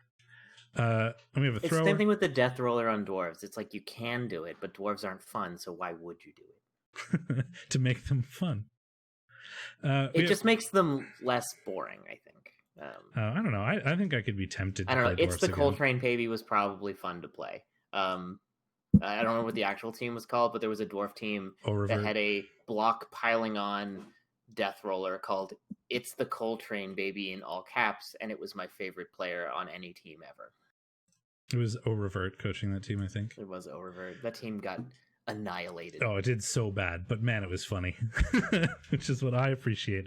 Thrower, and then 3 line orcs to go on the LOS, I guess, but unfortunately they're, wrestle and dirty player. The wrestle is fine, but losing a dirty player would be annoying, but you can always use black orcs or whatever if you have to. And you'd put them on the LOS, and if you lose the dirty player, you lose it. But if you don't lose it, you can still use the dirty player, which is nice to have. I wonder who we've recapped the most, because now we've got like Mighty Mo. We've definitely recapped Mighty Mo like 1,000. Like the Horn Stars, I think, have been on the show like 4 or 5 seasons. I think every recap I've done is on YouTube somewhere. So if someone wanted to go look at the first episode of literally every season to see who's on the list, you could probably figure it out. But I'm not going to do that. No, I'm not either. Big Chaos team. It's been a big Chaos team for a long time. It continues to be one. 4 developed warriors, quite nice. All kind of the claw mighty blow, stand firm, guard, smattering you'd expect. One of them has tentacles. It's not strength 5, so it's a little bit less effective than it would be on a strength 5 piece, obviously. But it's still baiting. He's just baiting the strength roll. It's going to happen now. It's like who was it that took? I think someone took jump up on a wolf as like a bait for getting piling on. Yeah. Buster Good is a like the standard kind of chaos killer, but he is agi and movement busted, so he sucks now and probably needs to be replaced, which is probably what Buck Naked is doing. Yeah, once you get a new one. Buck Naked gets Claw, you probably consider firing Buster Good. The nice thing about Chaos is that a fully loaded Legend killer is still only 180 TB because it's all normals, and Chaos Beastmen are not cheap linos, but they're, medium linos. Worm came from the market, which is why he has tentacles.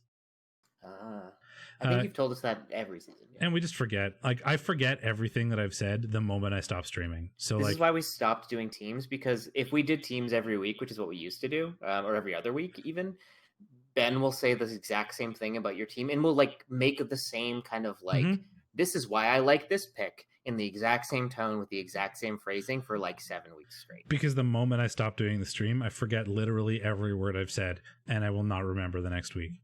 Yeah. But yeah, you probably Buster Good is going to be super useful while you have him, but you do aim to build a replacement. You just don't get rid of him until you get either Claw or Tackle on Buck Naked, or maybe even both, depending on what your matchups are like. But yeah, he's on the chopping block for sure. Guard Agi piece is nice to have. A little weird with the wrestle, but you can't choose when you roll stuff. I mean, I guess there's strength access, so that doesn't really matter. But the Agi. And then Rocky Bellboner, who we've seen a million times, is the ball carrier.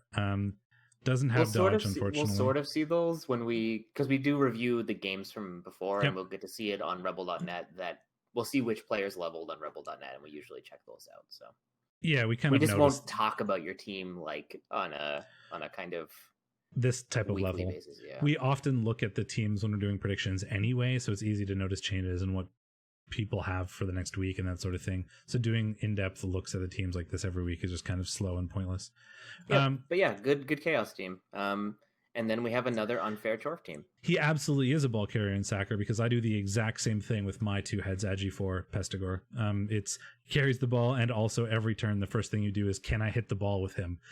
And oftentimes the answer is yes, and then you pick it up and throw it away afterwards. And I don't even ask that. I mean, I've got an Agi, the gutter runner that is Agi 6 on dodges, strength 3. It's the answer is always yes. It's whether or not it is reasonable to hit the ball right now. Oh, as a Nurgle coach, if the first question you ask most turns is, can I hit the ball with this player now? It's not a normal situation. Yeah, no, that's fair. Cold Agrain is back. Used to play Dark Elves, I believe, was the previous team. That was the team he won the Super Bowl with, yeah. Yes. And how I very briefly had the unofficial best team in REBBL title. Which was that stupid thing that I think Dwiggy was doing, where he kept track of Jimmy, who had beaten Jimmy. Yeah. Well, it was whoever beat Jimmy took the title, then whoever beat them took the title. It was sort of the pass on mechanic. And Agrain, having won the Super Bowl the year that he started doing that, was the person who beat the person who beat the person who beat Jimmy, or whatever it worked out to be. And then I beat Agrain that year in Div 1 and had it, and then lost it the next week when I lost my next game. Yeah, but if you want evidence that Agrain is a pretty good coach, you can look at the history of this team. Starts in 5E, wins that division, goes to play-ins, goes to Challengers Cup. So went straight into Challengers Cup, and then went to 4B, won that division 9-2-2, and is now in 2A. So yeah. Also clearly deserving to be back up in Div 1. If you look at his previous team, if we can find it, the Bad Apples won the Super Bowl as a 1 season old team. Yeah, but I mean, to be fair, it was Dark Elves that just got all the SCP in all the right places. He just had an entire suite of 13 dodge players or something like that. He had an absolutely monstrous team, but it was a 1 season old team that won the Super Bowl, which is even though it was a monstrous team, is getting it to that point is still really impressive. Yeah, so it went from 5C to 1 to retired because it had a really, really bad Div 1 experience. Yeah, well, it went 5C. Dark Elves in Div 1 tend to have a really terrible 5C winning the Super Bowl, Div 1 with 4 Nurgle teams is what happened to that team. But anyway, Agrain is definitely one to look out for. Playing Chorfs to get revenge for what happened to his elf team, I think. We've got 3 Claw. One of them doesn't have Mighty Blow, but it is Strength, so Spam. Look out for Spam to be a monster in a couple levels with Strength, Claw, Mighty Blow piling on and stuff. It's interesting. I've seen people argue that doubles or boxcars for a first level and a blocker should be claw, but the game rewarded him anyway by giving him claw afterwards. Yeah, it's perfect. I think if you already had a couple claw mighty blow pieces, I would totally take the strength. But it is nice because of how often, like we said, Chorfs can find themselves out muscled. Mm-hmm. Salami is the current claw piling on piece. I like this team too. Just the random meat names are entertaining. The two bulls are both good. One is like the tackle, break tackle annoyance that we talked about earlier. Another one is frenzy and blodge break tackle, which is also an annoyance. So the only thing I don't like about this theme is that its like slogan is "Nice to meet you," and there's actually a team called "Nice to Meet You," but GN whatever. That is my team. Oh, is that you? I have a dwarf team for Chaos Cop that's called Nice to Meet You, and it's GN, and all of the players are meat and rock types that are alliterations. Literally the worst. It's my team. There's a team that's like this. That's mine, you bitch. Yeah, do you know why I know it? Because you've just like jerked off to me about it too many times. You didn't even know it was mine. You're like, yeah, well, how would I have jerked off to you about it? I've played that team in 2 Chaos Cups, and that's it. Because you love the theme. You're like, that's the thing you'll talk most enthused about is you will be like, this is my sweet theme. This is why this team exists, is because I thought about this sweet team thing. That's happened one time, and that was Nurgle. I've heard about your Pokemon Nurgle a lot too. That's the only team that I played the race because I thought of the theme first, and then went with the race that made sense for it. That's the only team that I've ever done that for. I was like, which team is really strong? Oh, Lizardmen are. And then I was like, I guess I'll do a Street Sharks theme. And then Street Sharks was taken. So it's Street Sharks with 2 S's. Gotta catch them all has an I in it. Yeah, it's true, because obviously that was taken. Solid Chorf team needs a little bit more guard, I would say. Ball carrying Hobgoblin's pretty standard. We also probably want a bench because the Hobgoblins are going to be sad. And right now we have to put Chorf blockers on the line, and if we run up against other claw teams, that's kind of scary. It is indeed. You really want... you probably only put 1 blocker on the line against most of these teams. If you put 3, you're just asking to get a... It depends on what the team is, but if they have claw, you don't want to put the blockers on the line. Like, I understand armor 7 against Mighty Blow is not really great either, but it's better to lose a Hobgoblin than a Chorf. Or you could put 3 stand firm blockers on the line against Skaven with 2 claw Mighty Blow, and then they could roll only pushes. And Challengers not being very nice to Challengers, playoffs, and Div 1 are things that are not very nice to Agrion's teams, it seems. I mean, they're usually nice to anyone's team. That's fair. Not for Science is back. Div 2A with Fellows Quaddadal. Oh, he took last season off, didn't he? Yep, we've got the elves are Lord Nathaniel Mara is still here. No, he was here last season. Yeah, I'm just saying he's back. Like again, like we get to recap him another time in a row. God. I love the record of this team. In season 13, it was 10-1-2, and last season it was 2-3-8. Not for Science is like. Well, I mean, last season was a real bad one. If you look at the players, Tanara didn't exist for a lot of last season. Yeah, which is the Juggernaut sprint, sure feet movement 10 1-turner. But this team has lost more legendary players than most teams have ever had in their entire lives. It's probably lost more legends than most divisions have had. 1, 2, 3, 4. Has 4 dead legends on this team, I think. Is a little silly, especially considering he has a 5th one on the team in Lord Nathaniel Meyer, which is a human blitzer, or was a human blitzer. It still is. Busted human blitzer now. Agi 3 movement 6, but Mighty Blow piling on Juggernaut jump up. Like he might as well be strength access given the fact that he's rolled doubles 3 times. Spoilers. He piles on. Oh, a lot. There used to be like a couple some of those dead legends were really gross. There was like the natural 1-turner. There was a strength 5 frenzy catcher who was a nightmare as well.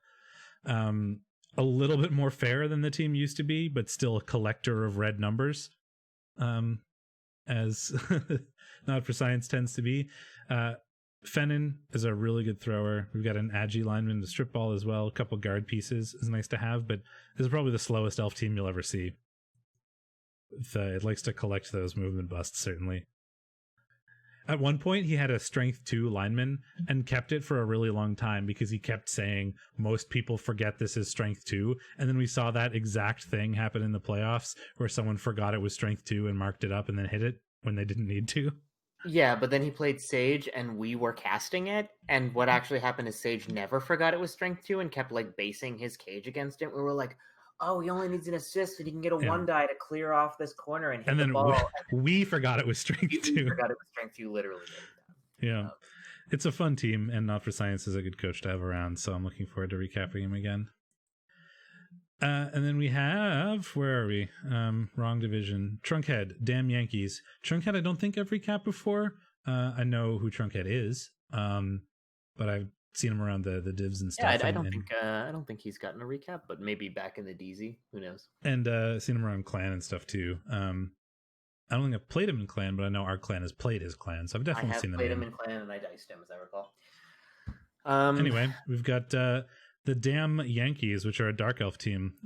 Some injured line elves the next game. Switched from G-Man. That would probably explain why I haven't recapped or seen him around in REL before very frequently. So both wolves, both witches with Agi up. I'm just going to ignore the suite of damaged linos. That's fair. Movement one up. One of them is a runner.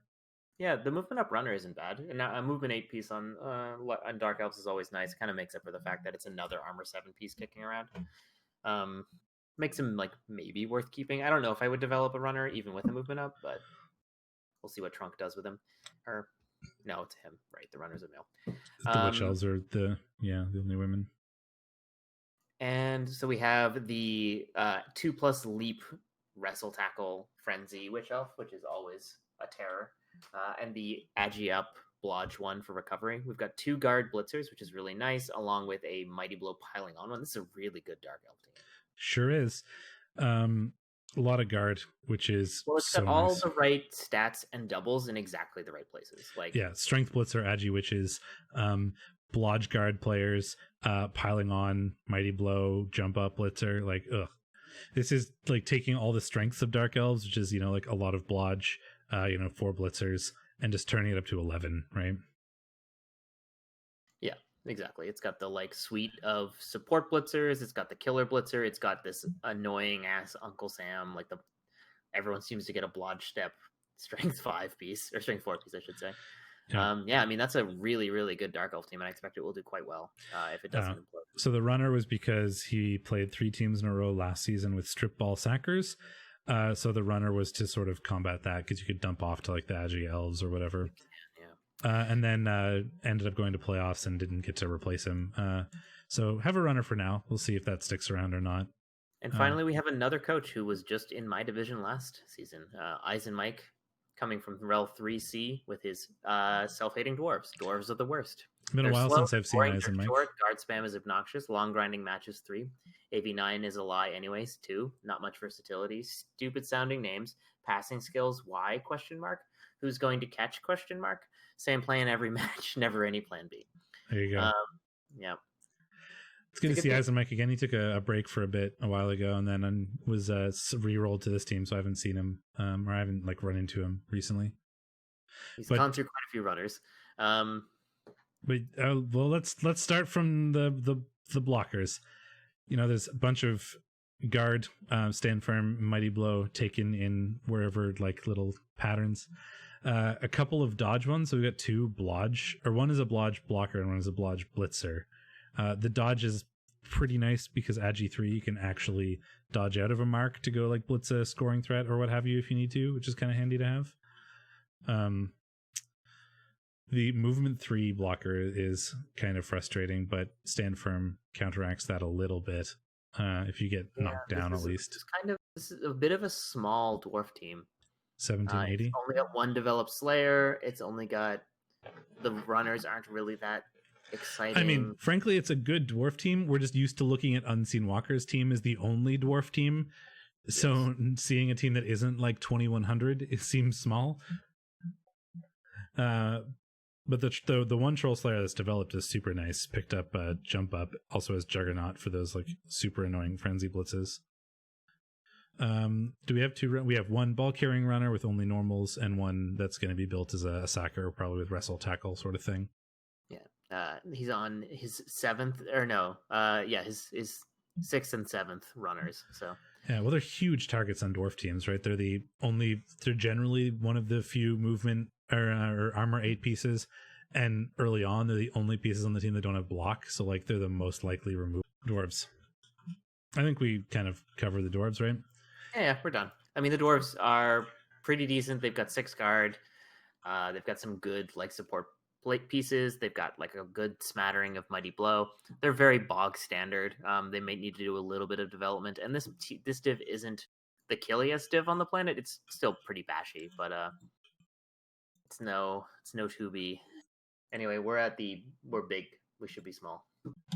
Well, predictions. The first one, I mean, we can't predict because it's against an admin team. So I mean, I guess leave that blank for now. We're still big. Are we still big? Oh, I forgot. I said that. I didn't listen to you. I know. There we go. Now we can move on to predictions. First, we have Fragile and Limp and an admin team, so we won't predict that. I don't know if that is getting filled in or not, but we can't really predict it.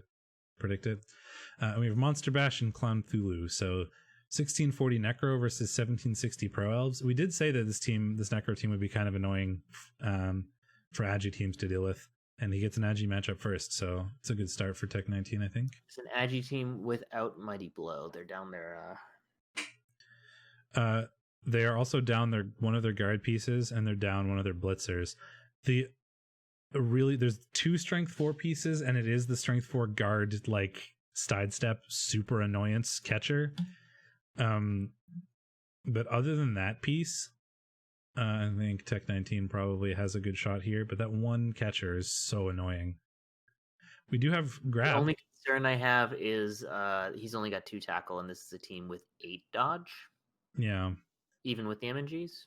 That's no, 1, true. 2, 3, 7.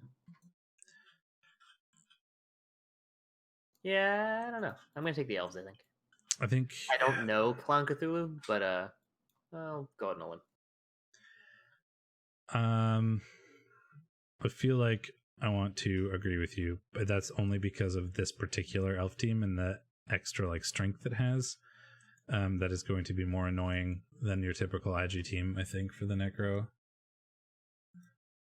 Here we fall, and so 1700 High Elves versus 2230 Nurgle. Yep.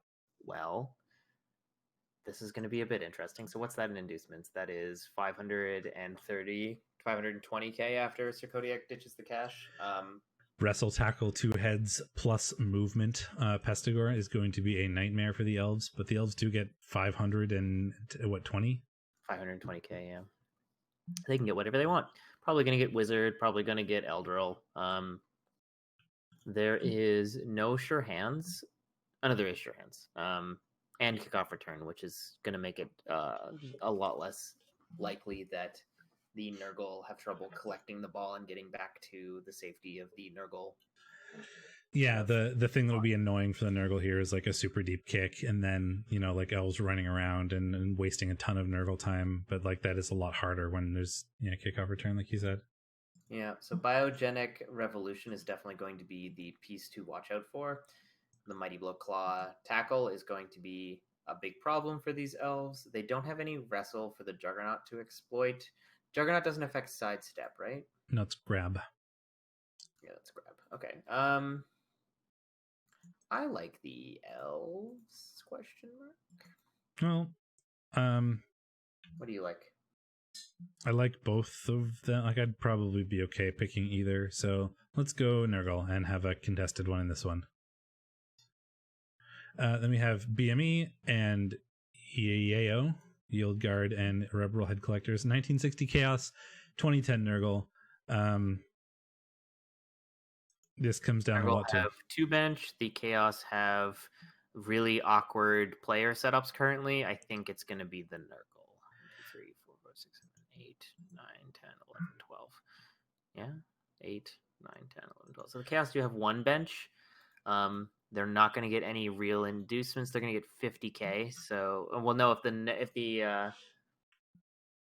Nurgle ditch their cash, they get nothing basically. So I think that given the Nurgle's bench and the kind of like as soon as the removals start rolling in, things are going to get a little awkward for Wandering BME. I'm just going to call him BME. I agree. Then like Nurgle Chaos, roughly similar TVs generally always favors Nurgle a little bit in my mind because, you know, regen, rotters, etc. Plus, EAO has slightly more of all the things that you care about. Like they've got more guard and more mighty blow than the Chaos do. So a lot of little things that sort of tip the favor to the Nurgle for me, but you know, it's certainly it's a Nurgle versus Chaos. You know, whoever gets the Kaz dice could win that without too much difficulty, frankly. But this is a prediction. Got to pick something, and I think Nurgle win more often than the Chaos do. Yep, and then we have Det Monkey versus Minimo. 1840 Chaos versus 1790 Orcs. So the Orcs get a Babe, which they will probably need. They're down their best Black Orc blocker, so they only have 6 guard. The Chaos are down their best Beastman Blitzer, though, the Claw Palm one. Their only Claw Palm. There's still have 3 Claw Mighty Blow and 1 Mighty Blow on top of that. But anyone who's played this matchup as Chaos will tell you that it's not a fun one. No. The Orcs, unless you start stunning Orc positionals and like removing and stunning Orc positionals from the get-go, the Orcs just tend to base you and then you cry. They bully you a lot with the guard and strength. Like it can make it really hard for you to get stuff done. But often, like, you sometimes run into, if you ever get lucky as a Chaos and get that one turn where you KO or stun like 2 of the guard players, suddenly you can just blast through them and get to the other side, and the Orcs have a hard time catching up and re-bullying you. But you've got to try really hard to organize and like engineer the ability to take advantage of it when you do get that one good turn, if that makes sense. But you kind of need that one good turn to break through the bullying. You want to try to maximize your Claw Mighty Blow hit to make sure you're always getting a good blitz.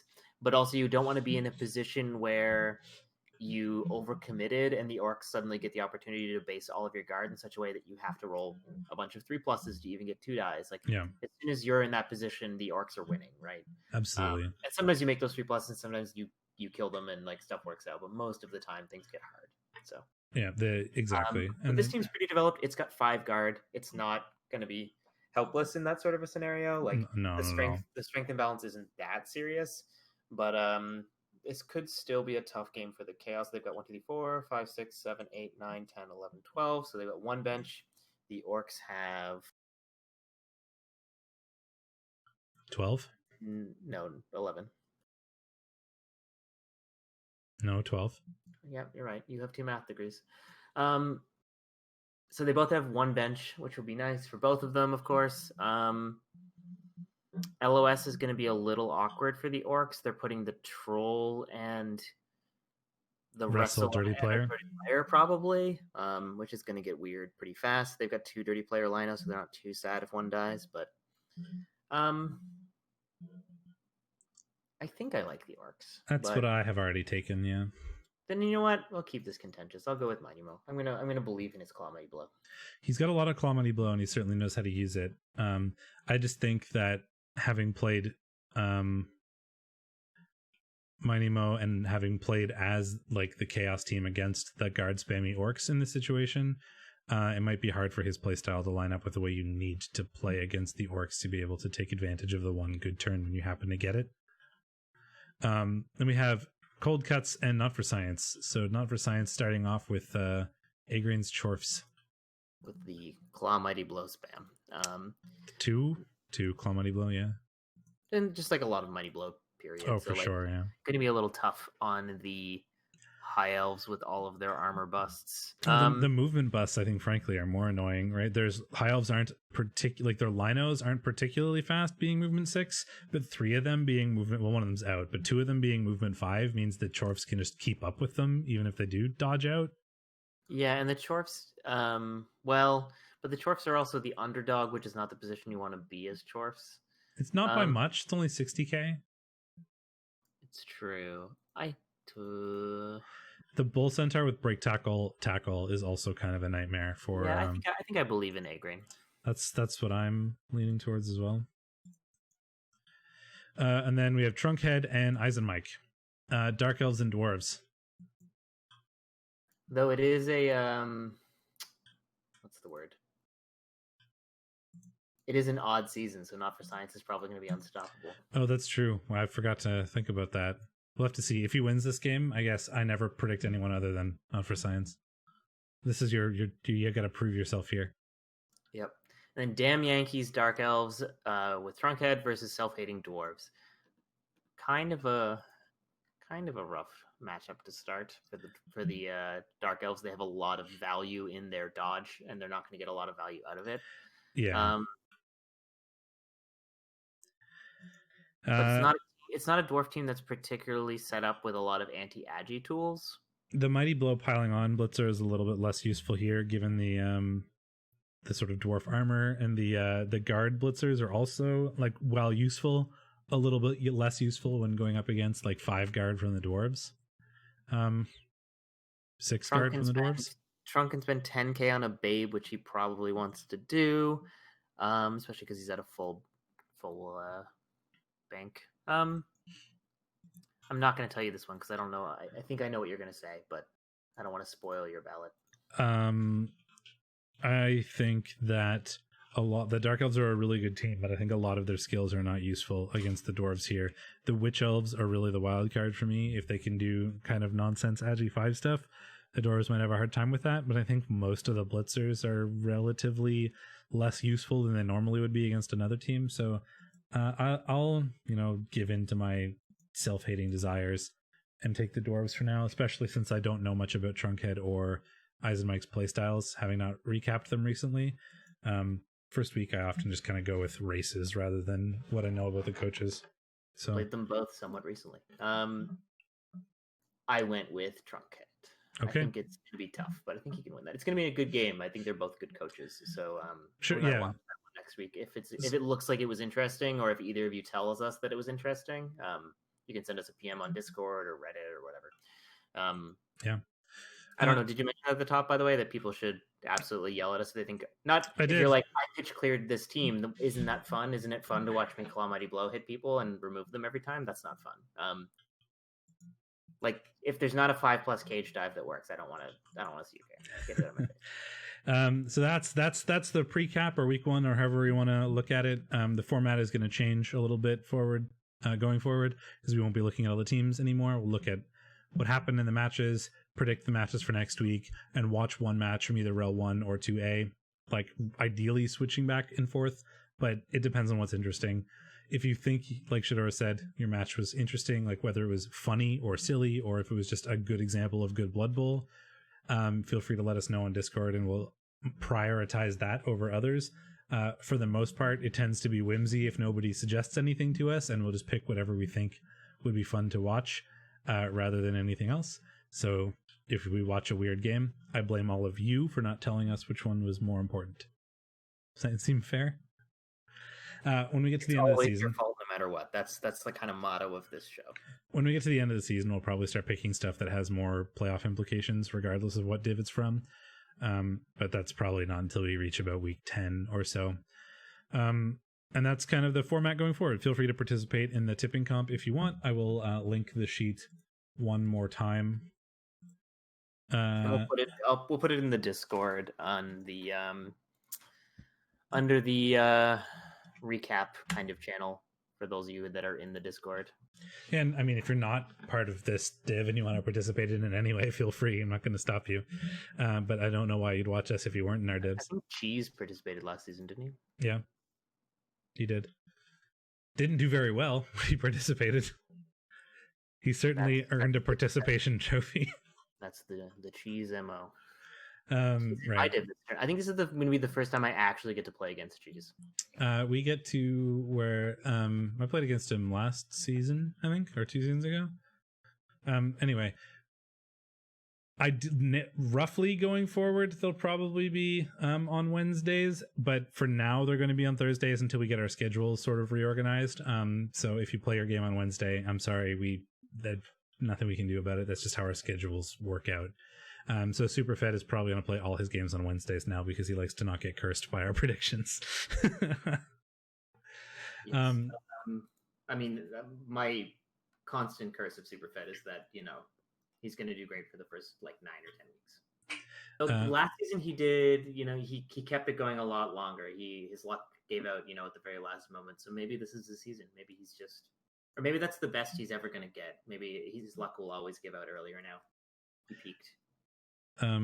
So yeah, for now, Thursdays, going forward, ideally Wednesdays. We'll see how it goes. I think that's about it from us. So that'll be us. Thanks everybody for hanging out. We'll see you next week. And until then, I'm in Steakmittens. And I'm Shadorra. See you later, folks.